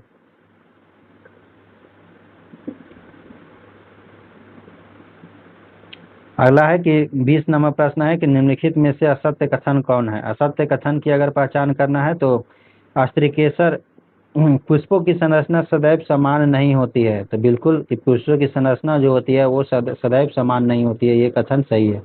अस्त्रिकेसर का सबसे ऊपरी भाग जो है वो अंडाशय होता है, ये कथन गलत है। अस्त्रिकेसर का सबसे अगर ऊपरी भाग देखें तो यह अंडाशय नहीं होता है। पुष्पों के में पुंकेसर अस्त्रिकेसर की संख्या समान नहीं होती है, तो ये भी कथन सही है कि पुष्पों में पुंकेसर और अस्त्रिकेसर की संख्या समान नहीं होती है। कुछ पुष्पों में पुंकेसर, अस्त्रिकेसर, अन्य संरचना अनुपस्थित हो सकता है। तो बिल्कुल जो है वो कुछ पुष्प ऐसे भी होते हैं जिसमें पुंकेसर, अस्त्रिकेसर एवं अन्य संरचना अनुपस्थित हो सकता है। इसमें असत्य कथन का चुनना था, तो असत्य कथन जो है वो बी हो जाएगा। अस्त्रिकेसर में का सबसे ऊपरी भाग अंडाशय होता है, ये जो है वो असत्य है। एक्सप्लेनेशन पढ़ते हैं कि आइए अब एक पुष्प के अंडाशय की संरचना का अध्ययन करें। यह अस्त्रिकेसर का सबसे निचला और फूला हुआ भाग होता है। अंडाशय जो होता है वो क्या होता है? अस्त्रिकेसर के सबसे निचला और फूला हुआ भाग होता है, लेकिन उसमें दिया हुआ था सबसे ऊपरी भाग। ऊपरी भाग नहीं बल्कि सबसे निचला भाग होता है। फूलों की संरचना भिन्न भिन्न प्रकार के पौधे में अलग अलग होती है। कुछ फूलों में पुंकेसर और अस्त्रिकेसर की संख्या बराबर हो सकती है, लेकिन कई फूलों में ऐसा नहीं होता है। कुछ फूलों में पुंकेसर, अस्त्रिकेसर या दोनों अनुपस्थित हो सकते हैं, जिसमें वे एक लिंगी हो जाते हैं। इस प्रकार से हमने 4 जो है वो अध्याय को कवर कर लिया है। अब 5वां अध्याय है शरीर की गति। शरीर में गति या क्लास 6 के एनसीईआरटी को हम कवर कर रहे हैं, जिसमें हमने 4 अध्याय को कवर कर लिया है। अब 5वां है शरीर में गति। तो आइए स्टार्ट करते हैं कि शरीर की गति के कौन कौन से प्रकार हैं। तो शरीर की गति की अगर प्रकार देखें तो चलना, टहलना, दौड़ना और उड़ना, ये सभी जो है शरीर की गति का प्रकार है। तो ऑप्शन नंबर डी हो जाएगा उपरोक्त सभी। देखिए, चलना, टहलना, दौड़ना, उड़ना, छलांग मारना, रेंगना, तैरना इत्यादि जंतुओं को एक स्थान से दूसरे स्थान तक जाने का कुछ ढंग है। जंतुओं के एक स्थान से दूसरे स्थान तक जाने के तरीके में इतनी अधिक विविधता क्यों है? क्या कारण है? अनेक जंतु चलते हैं जबकि सांप रेंगता और मछली तैरती है। अगला है सेकंड नंबर। सेकंड नंबर हमें मिलान करना है। पहला है मनुष्य। मनुष्य की अगर गमन का माध्यम की बात करें तो मनुष्य चलता है। मछली की बात करें तो मछली जो है वो क्या करता है, तैरता है। सांप जो है वो रेंगता है, ऑप्शन नंबर डी हो जाएगा। और पक्षी जो है वो उड़ता है। तो इसका सही आंसर हो जाएगा ऑप्शन नंबर ए। एक का हो जाएगा ए, दो का दो, और बी, और सी का हो जाएगा डी। तीसरा नंबर प्रश्न है कि वह स्थान जहाँ पर शरीर के विभिन्न भागों को उसी स्थान से घुमा या मोड़ सकते हैं क्या कहलाते हैं। तो वह स्थान जहाँ पर शरीर के विभिन्न भागों को उसी स्थान से घुमा या मोड़ सकते हैं वो कहलाता है संधि। क्या जो ज्वाइंट होता है उसी को जो है वो हम एक स्थान से जो है वो मोड़ और घुमा सकते हैं, उसी को संधि या ज्वाइंट कहते हैं। हम शरीर के विभिन्न भागों को उसी स्थान से मोड़ या घुमा पाते हैं जहाँ पर दो हिस्से एक दूसरे से जुड़े हो। उदाहरण के लिए कोहनी, कंधा, गर्दन। और इन स्थानों को क्या कहते हैं, संधि कहते हैं। अगला है कि गर्दन और सिर को जोड़ने वाली संधि को क्या कहते हैं। तो गर्दन और सिर को जहाँ संधि जोड़ती है उसको हम दुराग्र संधि कहते हैं। क्या, दुराग्र संधि कहते हैं। गर्दन और सिर जहाँ हमें जोड़ती है उसको क्या कहते हैं, दुराग्र संधि।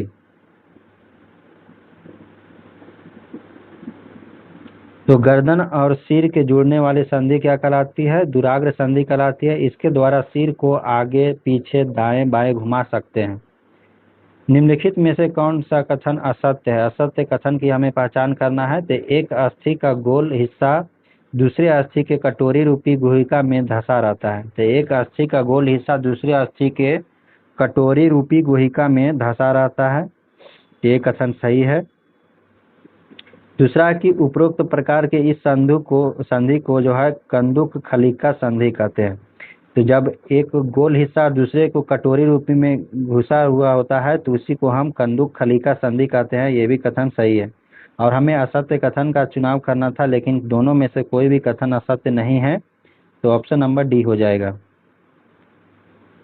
एक अस्थि का गेंद वाला गोल हिस्सा दूसरी अस्थि के कटोरी रूपी गुहिका में धंसा हुआ होता है, और इस प्रकार संधि सभी दिशाओं में गति प्रदान करती है।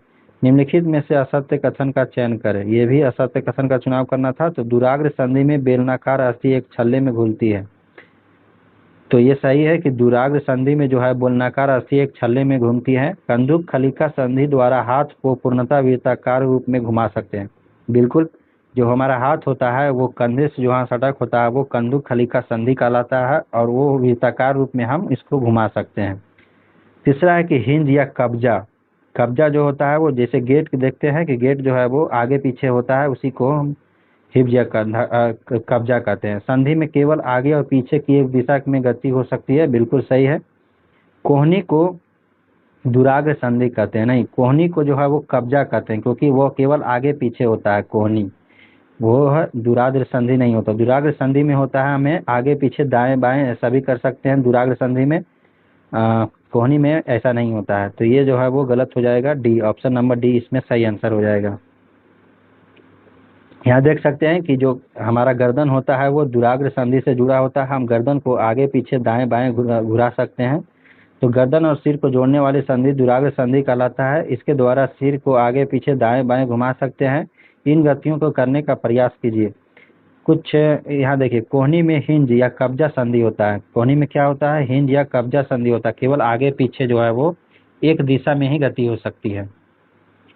अगला है 7 नंबर की हाथ का वृत्ताकार घुमावदार होना किस संधि के कारण होता है। जो हाथ का वृत्ताकार या घुमावदार होना वो कौन सा संधि का होता है, तो वह हो जाएगा कंदुक खलिका संधि का। कंदुक खलिका संधि से हम हाथ को जो है वो वृत्त के आकार में हम घुमा सकते हैं। यहाँ देख सकते हैं ये है कंदुक खलिका संधि का एग्जाम्पल है। यहाँ पे देख सकते हैं ये कटोरी होती है, ये गेंद होता है, और कागज का एक बेलनाकार गैक होता है। जहाँ से हम अपने हाथ को जो कंधे से जहाँ जुड़ता है वहाँ पे हम अपने हाथ को जो है हम ऊपर नीचे दाएं बाएं और साथ ही साथ हम वृत्ताकार रूप में भी हम घुमा सकते हैं। कोहनी एवं घुटना में कौन सा संधि होता है। तो कोहनी और घुटना जो है केवल आगे पीछे होता है और एक दिशा में ही होता है। तो इसमें कौन सा संधि हो जाएगा, हिज संधि हो जाएगा या कब्जा संधि। कौन सा, हिज या कब्जा संधि जो है कोहनी और घुटना में होता है। जो है केवल आगे पीछे होता है और एक दिशा में ही होता है, उसी में हम केवल हिज संधि का इस्तेमाल होता है। अगला है कि ऊपरी जबड़े और कपास के मध्य हड्डी किस संधि का उदाहरण है? तो ऊपरी जबड़ा और कपास के मध्य अगर हड्डी की देखें तो ये अचल संधि का उदाहरण है। कौन सा अचल संधि का उदाहरण है? यहाँ पे देख सकते हैं कि ऊपरी जबड़ा और कपाल के मध्य अचल संधि है। हमने केवल इन संधियों की चर्चा की है और अस्थियों को जो एक दूसरे को जोड़ती है। 10वां नंबर प्रश्न, 10वां है कि एक्सरे चित्र से हमारी शरीर की किसकी आकृति प्राप्त होती है? तो हम एक्सरे कब कराते हैं? जब हमारी हड्डियां जो है वो टूट जाती है तब, या फ्रैक्चर हो जाती है तब हम एक्सरे का प्रयोग करते हैं। तो धमनी में हुई क्षति नहीं, धमनी में हुई क्षति के लिए इस एक्सरे से कोई संबंध नहीं है। अस्थि में हुई क्षति जब होती है तब हम एक्सरे का प्रयोग करवाते हैं। तो ऑप्शन हो जाएगा बी, केवल 2।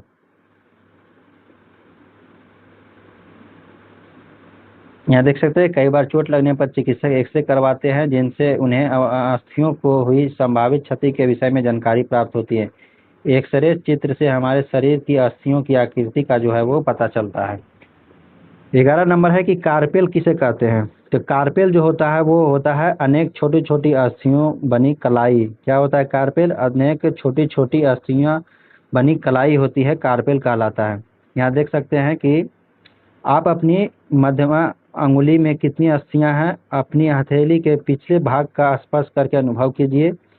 क्या इनमें अनेक अस्थियां हैं? क्या आपकी कलाइयां लचीली है? यह अनेक छोटी छोटी अस्थियों की बनी होती है जिसे कार्पेल कहते हैं। 12 नंबर प्रश्न है कि हम शरीर की अस्थियों के आकार को कैसे देख सकते हैं? तो जो हम शरीर की अस्थियां के आकार को हम कैसे देख सकते हैं? तो अभी हमने पढ़ा कि एक्सरे के द्वारा जो है वो अस्थियों के आकार को हम देख सकते हैं। अगला है कि पसलियां की संख्या कितनी होती है? पसलियां की संख्या जो होती है वो दोनों तरफ 12-12 होती है। तो इस प्रकार से 24 जो है वो टोटल पसलियां होती हैं हमारे शरीर में। तो ऑप्शन नंबर सी हो जाएगा। पसलियां विशेष रूप से मुड़ी हुई है, वे वक्ष की अस्थि और मेरुदंड से जुड़कर एक बक्से की रचना करती है। इस शंखी रूपी बक्से को पसली पिंजर कहते हैं। क्या कहते हैं? पसली पिंजर कहते हैं। वक्ष के दोनों तरफ 12 पसलियां होती है, अतः कुल जो है वो 24 पसलियां होती है। हमारे शरीर के कुछ महत्वपूर्ण अंग इसमें जो है वो सुरक्षित रहते हैं। अगला है 14 नंबर प्रश्न की निम्नलिखित में से असत्य कथन कौन सा है? असत्य कथन का हमें चुनाव करना है। पसलियां जो है वक्ष और मेरुदंड से जुड़ा होता है। बिल्कुल, अभी हमने पढ़ा है कि पसलियां जो होती है वो वक्ष और मेरुदंड से जुड़ी होती है। पसलियां की संख्या 12 नहीं बल्कि 24 होती है। कितनी होती है? 24 होती है। पसलियां हृदय की सुरक्षा प्रदान करती है। बिल्कुल सही है। तो इसमें से अगर गलत कथन चुनाव करना था तो बी हो जाएगा। पसलियां की संख्या 12 ना होकर के 24 होती है। कशेरुकों की संख्या कितनी होती है? तो कशेरुकों की संख्या की बात करें तो मानव शरीर में कशेरुकों की संख्या होती है 33। कितनी होती है? 33 होती है। तो इसमें सही आंसर हो जाएगा डी। कितना हो जाएगा? सही आंसर डी हो जाएगा, 33। यहाँ पे देख सकते हैं एग्जाम्पल में भी, एक्सप्लेनेशन में, कि मेरुदंड जो है वो 33 कशेरुकाओं का बना होता है। कितने? मेरुदंड जो है वो 33 कशेरुकाओं का जो बना होता है। पसली पिंजर भी वक्ष गुहा के इन अस्थियों से जो है वो जुड़ा हुआ था। ये सब देख सकते हैं, ये हमारे मेरुदंड है। क्या है? मेरुदंड। इसमें 33 जो है वो कशेरुकाओं का हड्डी होती है और ये 33 कशेरुकाओं को बना होता है। अगला है 16 नंबर प्रश्न। 16 नंबर अगर प्रश्न देखें तो निम्नलिखित कथनों पर विचार कीजिए। पहला है कि मेरुदंड एक लंबी, सीधी और कठोर अस्थि होती है। मेरुदंड क्या होती है? एक लंबी, सीधी और कठोर अस्थि होती है। मेरुदंड की संरचना 33 छोटी छोटी अस्थि जिसे कशेरु कहते हैं से बना होता है। तो मेरुदंड की संरचना 33 छोटी छोटी अस्थि जिसे कशेरु कहते हैं से बना होता है। ये भी कथन सही है। तो मेरुदंड एक लंबी, सीधी और कठोर अस्थि नहीं होती है। मेरुदंड सीधी नहीं होती है, ये लंबी से होती है, सीधी नहीं होती है। आप देख सकते हैं चित्र में, कशेरु जो है वो सीधी पूरी तरह से जो है वो नहीं होती है। तो पहला कथन तो गलत हो जाएगा, दूसरा जो है वो सही। तो इसमें सही कौन सा कथन सही नहीं है? तो सही नहीं केवल हो जाएगा एक। आप यहाँ से देख सकते हैं कि यह जो है अनेक छोटी छोटी अस्थियों का बना होता है जिसमें कशेरु कहते हैं। मेरुदंड 33 कशेरुकों का जो है वो बना होता है और ये जो है सीधी नहीं होती है। यहाँ देख सकते हैं। अगला है कि 17 नंबर प्रश्न। 17 नंबर प्रश्न कहता है कि निम्न में से श्रोणी अस्थि के बारे में सही कथन। श्रोणी अस्थि, कौन सा अस्थि? श्रोणी अस्थि। इसकी संरचना एक बॉक्स के समान होती है। बिल्कुल, श्रोणी अस्थि जो होती है वो इसकी संरचना एक बॉक्स के समान होती है। बैठने में सहायता करती है। आमाशय के नीचे विभिन्न अंगों की सुरक्षा प्रदान करती है। तो बिल्कुल ये तीनों कथन जो है वो श्रोणी अस्थि के बारे में सही है। आप इसको चित्र में देख सकते हैं। जो हम बैठते हैं वहीं पे जहाँ पे ज्वाइंट जो यहाँ से पैर निकलता है उसी को हम श्रोणि अस्थि के नाम से हम जानते हैं। ठीक है, और यहाँ पे जो है वो पैर का देख सकते हैं। यह संरचना श्रोणि अस्थि का है। यह बॉक्स के समान एक ऐसी संरचना बनाती है जो आपके अमाशय के नीचे पाए जाने वाले विभिन्न अंगों की रक्षा करता है। यह कूल्हे वाला हिस्सा है जिसके सहारे आप बैठते हैं। यही है श्रोणि अस्थि। अगला है फेफड़े का सुरक्षा कौन करता है। तो फेफड़े का सुरक्षा अभी हमने देखा तो कौन करता है, तो पसली पंजर कौन करता है। पसली जो होती है वही हमारे फेफड़े की सुरक्षा करता है। यहाँ देख सकते हैं चित्र में, यही है पसली पिंजर। पसलियाँ विशेष रूप से मुड़ी हुई होती है और वे वक्ष की अस्थि और मेरुदंड से जुड़कर एक बक्से की रचना करती है। इस शंकुरूपी बक्से को पसली पिंजर कहते हैं। वक्ष के दोनों तरफ 12 पसलियां होती है। हमारे शरीर के कुछ महत्वपूर्ण अंग इसमें सुरक्षित रहते हैं।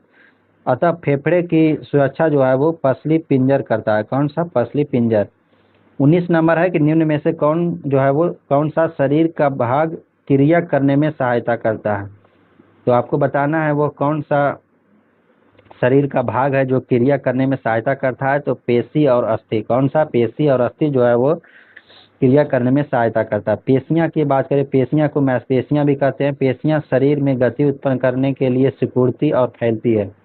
और अस्थियां की बात करें तो अस्थियां शरीर का कंकाल बनाती है और एक कठोर ढांचा प्रदान करती है। पेशियां अस्थियों से जुड़कर उन्हें खींचती है जिससे शरीर के अंगों में जो है वो गति होती है। तो पेशी और अस्थि मिलकर हमें क्रिया करने में सहायता करती है। अगला है 20 नंबर प्रश्न। 20 नंबर कहता है कि अस्थियों को गति करने योग्य बनाता है। तो अस्थियों को गति करने योग्य कौन बनाता है, यह बनाता कौन है। तो अभी हमने पढ़ा था कि पेशी और अस्थि जो है वो अस्थियों को गति करने योग्य बनाता है। तो बी और 2 और 3 हो जाएगा इसका सही आंसर। केवल कथन 2 और 3, ऑप्शन नंबर बी।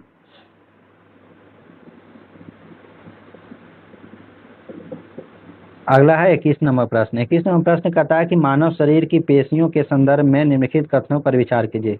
संकुचन की अवस्था में पेशी छोटी, कठोर और मोटी हो जाती है। बिल्कुल, और यह अस्थि को खींचती है। तो जब हम पेशियां को जो है मांसपेशियां जो है वो संकुचन होती है तो वो छोटी, कठोर और मोटी हो जाती है और अस्थि जो है को वो खींचती है। दो पेशियों को एक साथ सिकुड़ने और फैलने से अस्थियां गति करती है।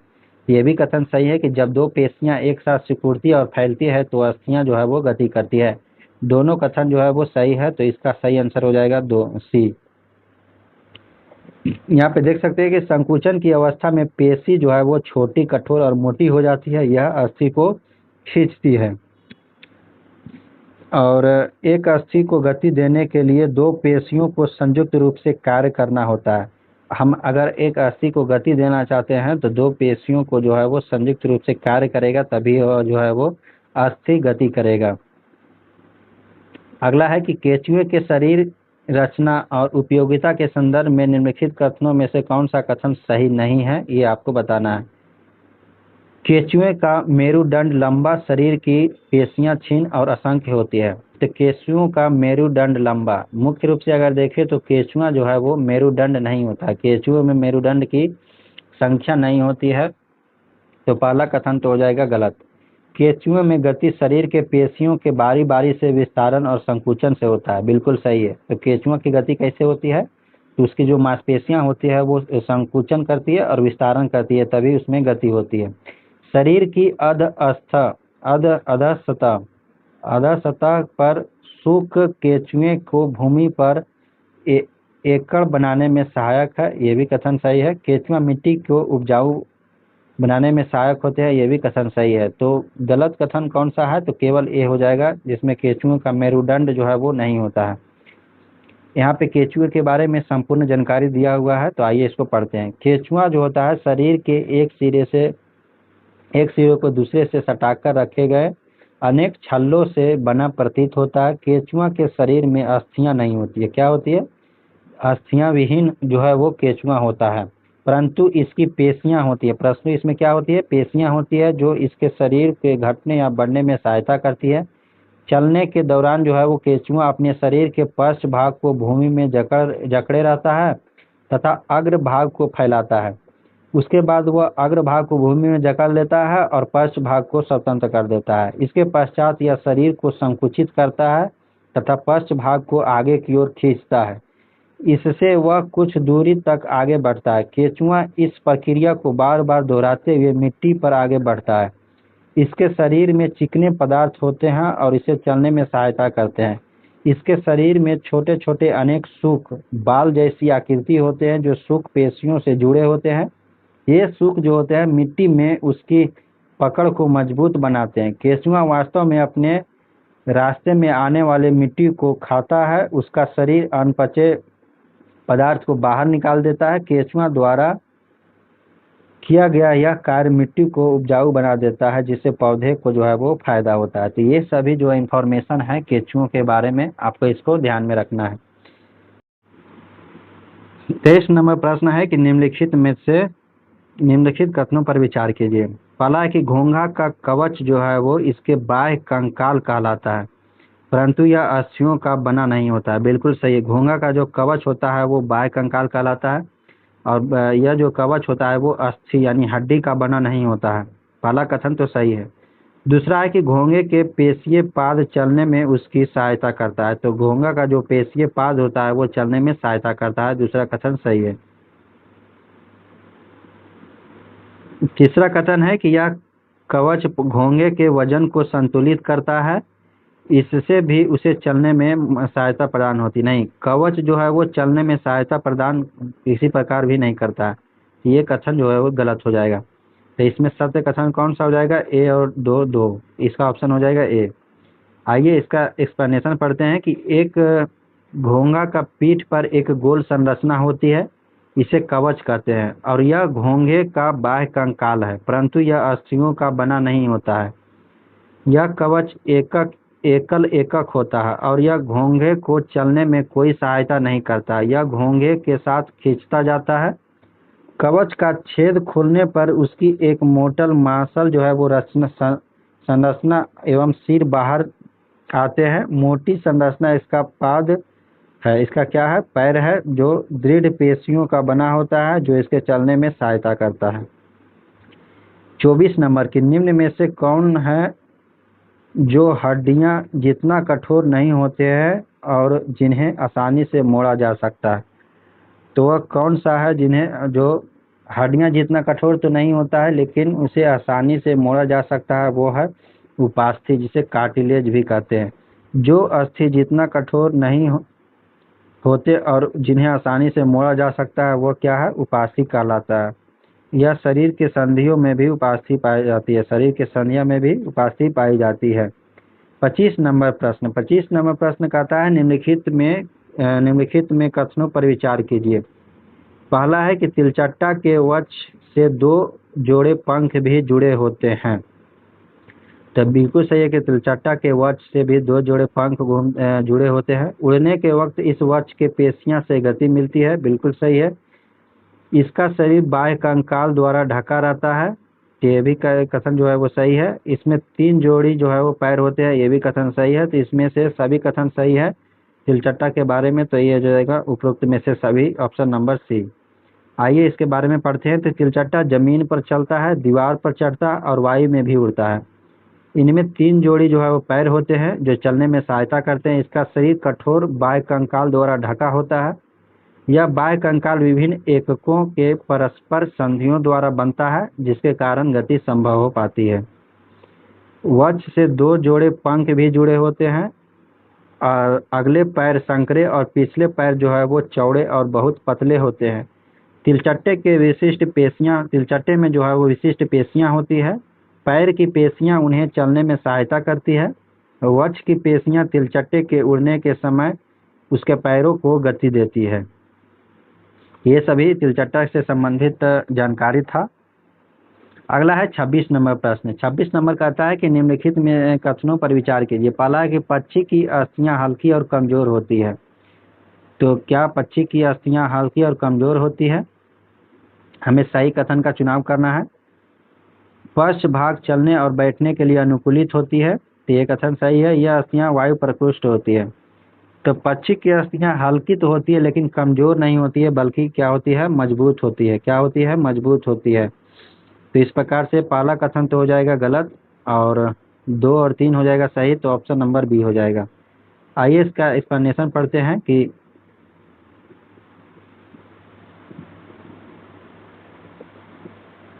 पक्षी जो है हवा में उड़ते हैं और भूमि पर चलते हैं। बत्तख और हंस जैसे कुछ पक्षी जल में तैरते भी है। पक्षी इसलिए उड़ पाते हैं क्योंकि उनके शरीर उड़ने के लिए अनुकूलित होता है। उनकी अस्थियों में वायु प्रकोष्ठ होते हैं, जिनके कारण उसकी अस्थियां हल्की परंतु मजबूत होती है। पश्चपाद यानी पैरों की अस्थियां चलने और बैठने के लिए अनुकूलित होती है। अग्रपाद की अस्थियां जो है रूपांतरित होकर पक्षी के पंख बनाती है। तो अग्रपाद वाली जो अस्थियां होती है वो पंख के रूप में भी कार्य करती है। कंधे की अस्थियां मजबूत होती है। वक्ष की अस्थियां उड़ने वाली पेशियों के को जकड़े रखने के लिए विशेष रूप से रूपांतरित होती है तथा पंखों को ऊपर नीचे करने में सहायता होती है। तो ये सभी जो है वो पक्षी से संबंधित जानकारी था, आपको इसको ध्यान में रखना है। अगला है 27 नंबर के, किसका शरीर की आकृति धारा रेखीय होती है। तो शरीर की कौन सा ऐसा जीव है जिसके शरीर पर धारा रेखीय होता है। यह होता है मछली का। किसका, मछली का। तो नाव की आकृति काफी सीमा तक मछली जैसी होती है। मछली का सिर एवं पूंछ उसके मध्य भाग की अपेक्षा पतला और नुकीला होता है। शरीर की ऐसी आकृति धारा रेखीय कहलाती है। 28 नंबर है, 28 नंबर प्रश्न है कि मछली के शरीर पर जो पंख होता है उसके कार्य होता है। तो मछली के शरीर का जो पंख होता है उसका कार्य क्या है, ये आपको बताना है। तो मछली का शरीर का जो पंख होता है वो तैरने वक्त जल में संतुलन बनाए रखने का कार्य करता है और दिशा निर्देशन में भी सहायता करता है। तो दोनों कथन सही है, ऑप्शन नंबर सी। मछली के शरीर पर जो पंख होता है वो तैरते समय जल में संतुलन बनाए रखने और दिशा निर्धारण में सहायता करते हैं। अगला है 29 नंबर प्रश्न। 29 नंबर प्रश्न है कि निम्नलिखित कथनों पर विचार कीजिए। पहला है कि सर्प का मेरुदंड काफी छोटा होता है। नहीं, सर्प का जो मेरुदंड होता है वो काफी लंबा होता है। इसके जो मेरुदंड होते हैं सर्प का वो लंबा होता है। दूसरा है कि पेशियां, मेरुदंड, पसलियां और त्वचा को आपस में जोड़ी रहती है। ये कथन सही है। तो पेशियां जो होता है, मेरुदंड, पसलियां एवं त्वचा तीनों को जो आपस में जोड़ी रखती है। सर्प का शरीर अनेक वलय से मुड़ा रहता है और यही वलय उसे आगे की ओर गति में धक्का देता है। तो 2 कथन सही है, 2 और 3 सही है, पहला जो है वो गलत है। सर्प का मेरुदंड काफी छोटा नहीं बल्कि काफी लंबा होता है। जैसे देखिए इसका हम अगर एक्सप्लेनेशन पढ़ें तो इसमें तो सही आंसर क्या हो जाएगा, 2 और 3 सही था, तो ऑप्शन नंबर बी हो जाएगा इसका सही। और एक्सप्लेनेशन में सर्प का मेरुदंड जो होता है वो लंबा होता है। शरीर की पेशियां क्षीण और असंख्य होती है। वे परस्पर जुड़ी होती है चाहे वह दूर ही क्यों ना हो। पेशियां जो होता है मेरुदंड, पसलियां और त्वचा को भी एक दूसरे से जोड़ती है। सर्प का शरीर अनेक वलय में मुड़ा होता है। इसी प्रकार सर्प का प्रत्येक वलय उसे आगे की ओर धकेलता है। इसका शरीर अनेक वलय बनाता है और प्रत्येक वलय आगे की ओर धक्का देता है। इस कारण सर्प बहुत तेज गति से आगे की ओर चलता है परंतु सरल रेखा में नहीं चलता है। सर्प जो है वो कभी सरल रेखा में आपको देखने को नहीं मिलेगा, हमेशा यह विसर्प रूप में गति ऐसी इस प्रकार से जो है वो चलता है। तो इस प्रकार से हमने जो है वो 5 अध्याय को कवर कर लिया है और ये वीडियो जो है वो अगले पार्ट में आएगा। ये सेकेंड पार्ट में जो है वो शेष 6 से लेकर के 11 तक के पार्ट को हम कवर कर देंगे अध्याय को। और ये वीडियो यहीं तक रहेगा और कृपया पसंद आए तो लाइक एंड सब्सक्राइब अवश्य कर लीजिएगा ताकि एनसीईआरटी से जितने भी आने वाले वीडियो हो आपका नोटिफिकेशन आपको प्राप्त हो। और एनसीईआरटी को हम पूरा कवर करेंगे, साइंस, हिस्ट्री, ज्योग्राफी, ये सभी का जो है वो वीडियो आपको मिलते रहेगा। तो कृपया करके चैनल को सब्सक्राइब एंड अवश्य कर लीजिएगा और दोस्तों के साथ शेयर अवश्य कीजिएगा। धन्यवाद।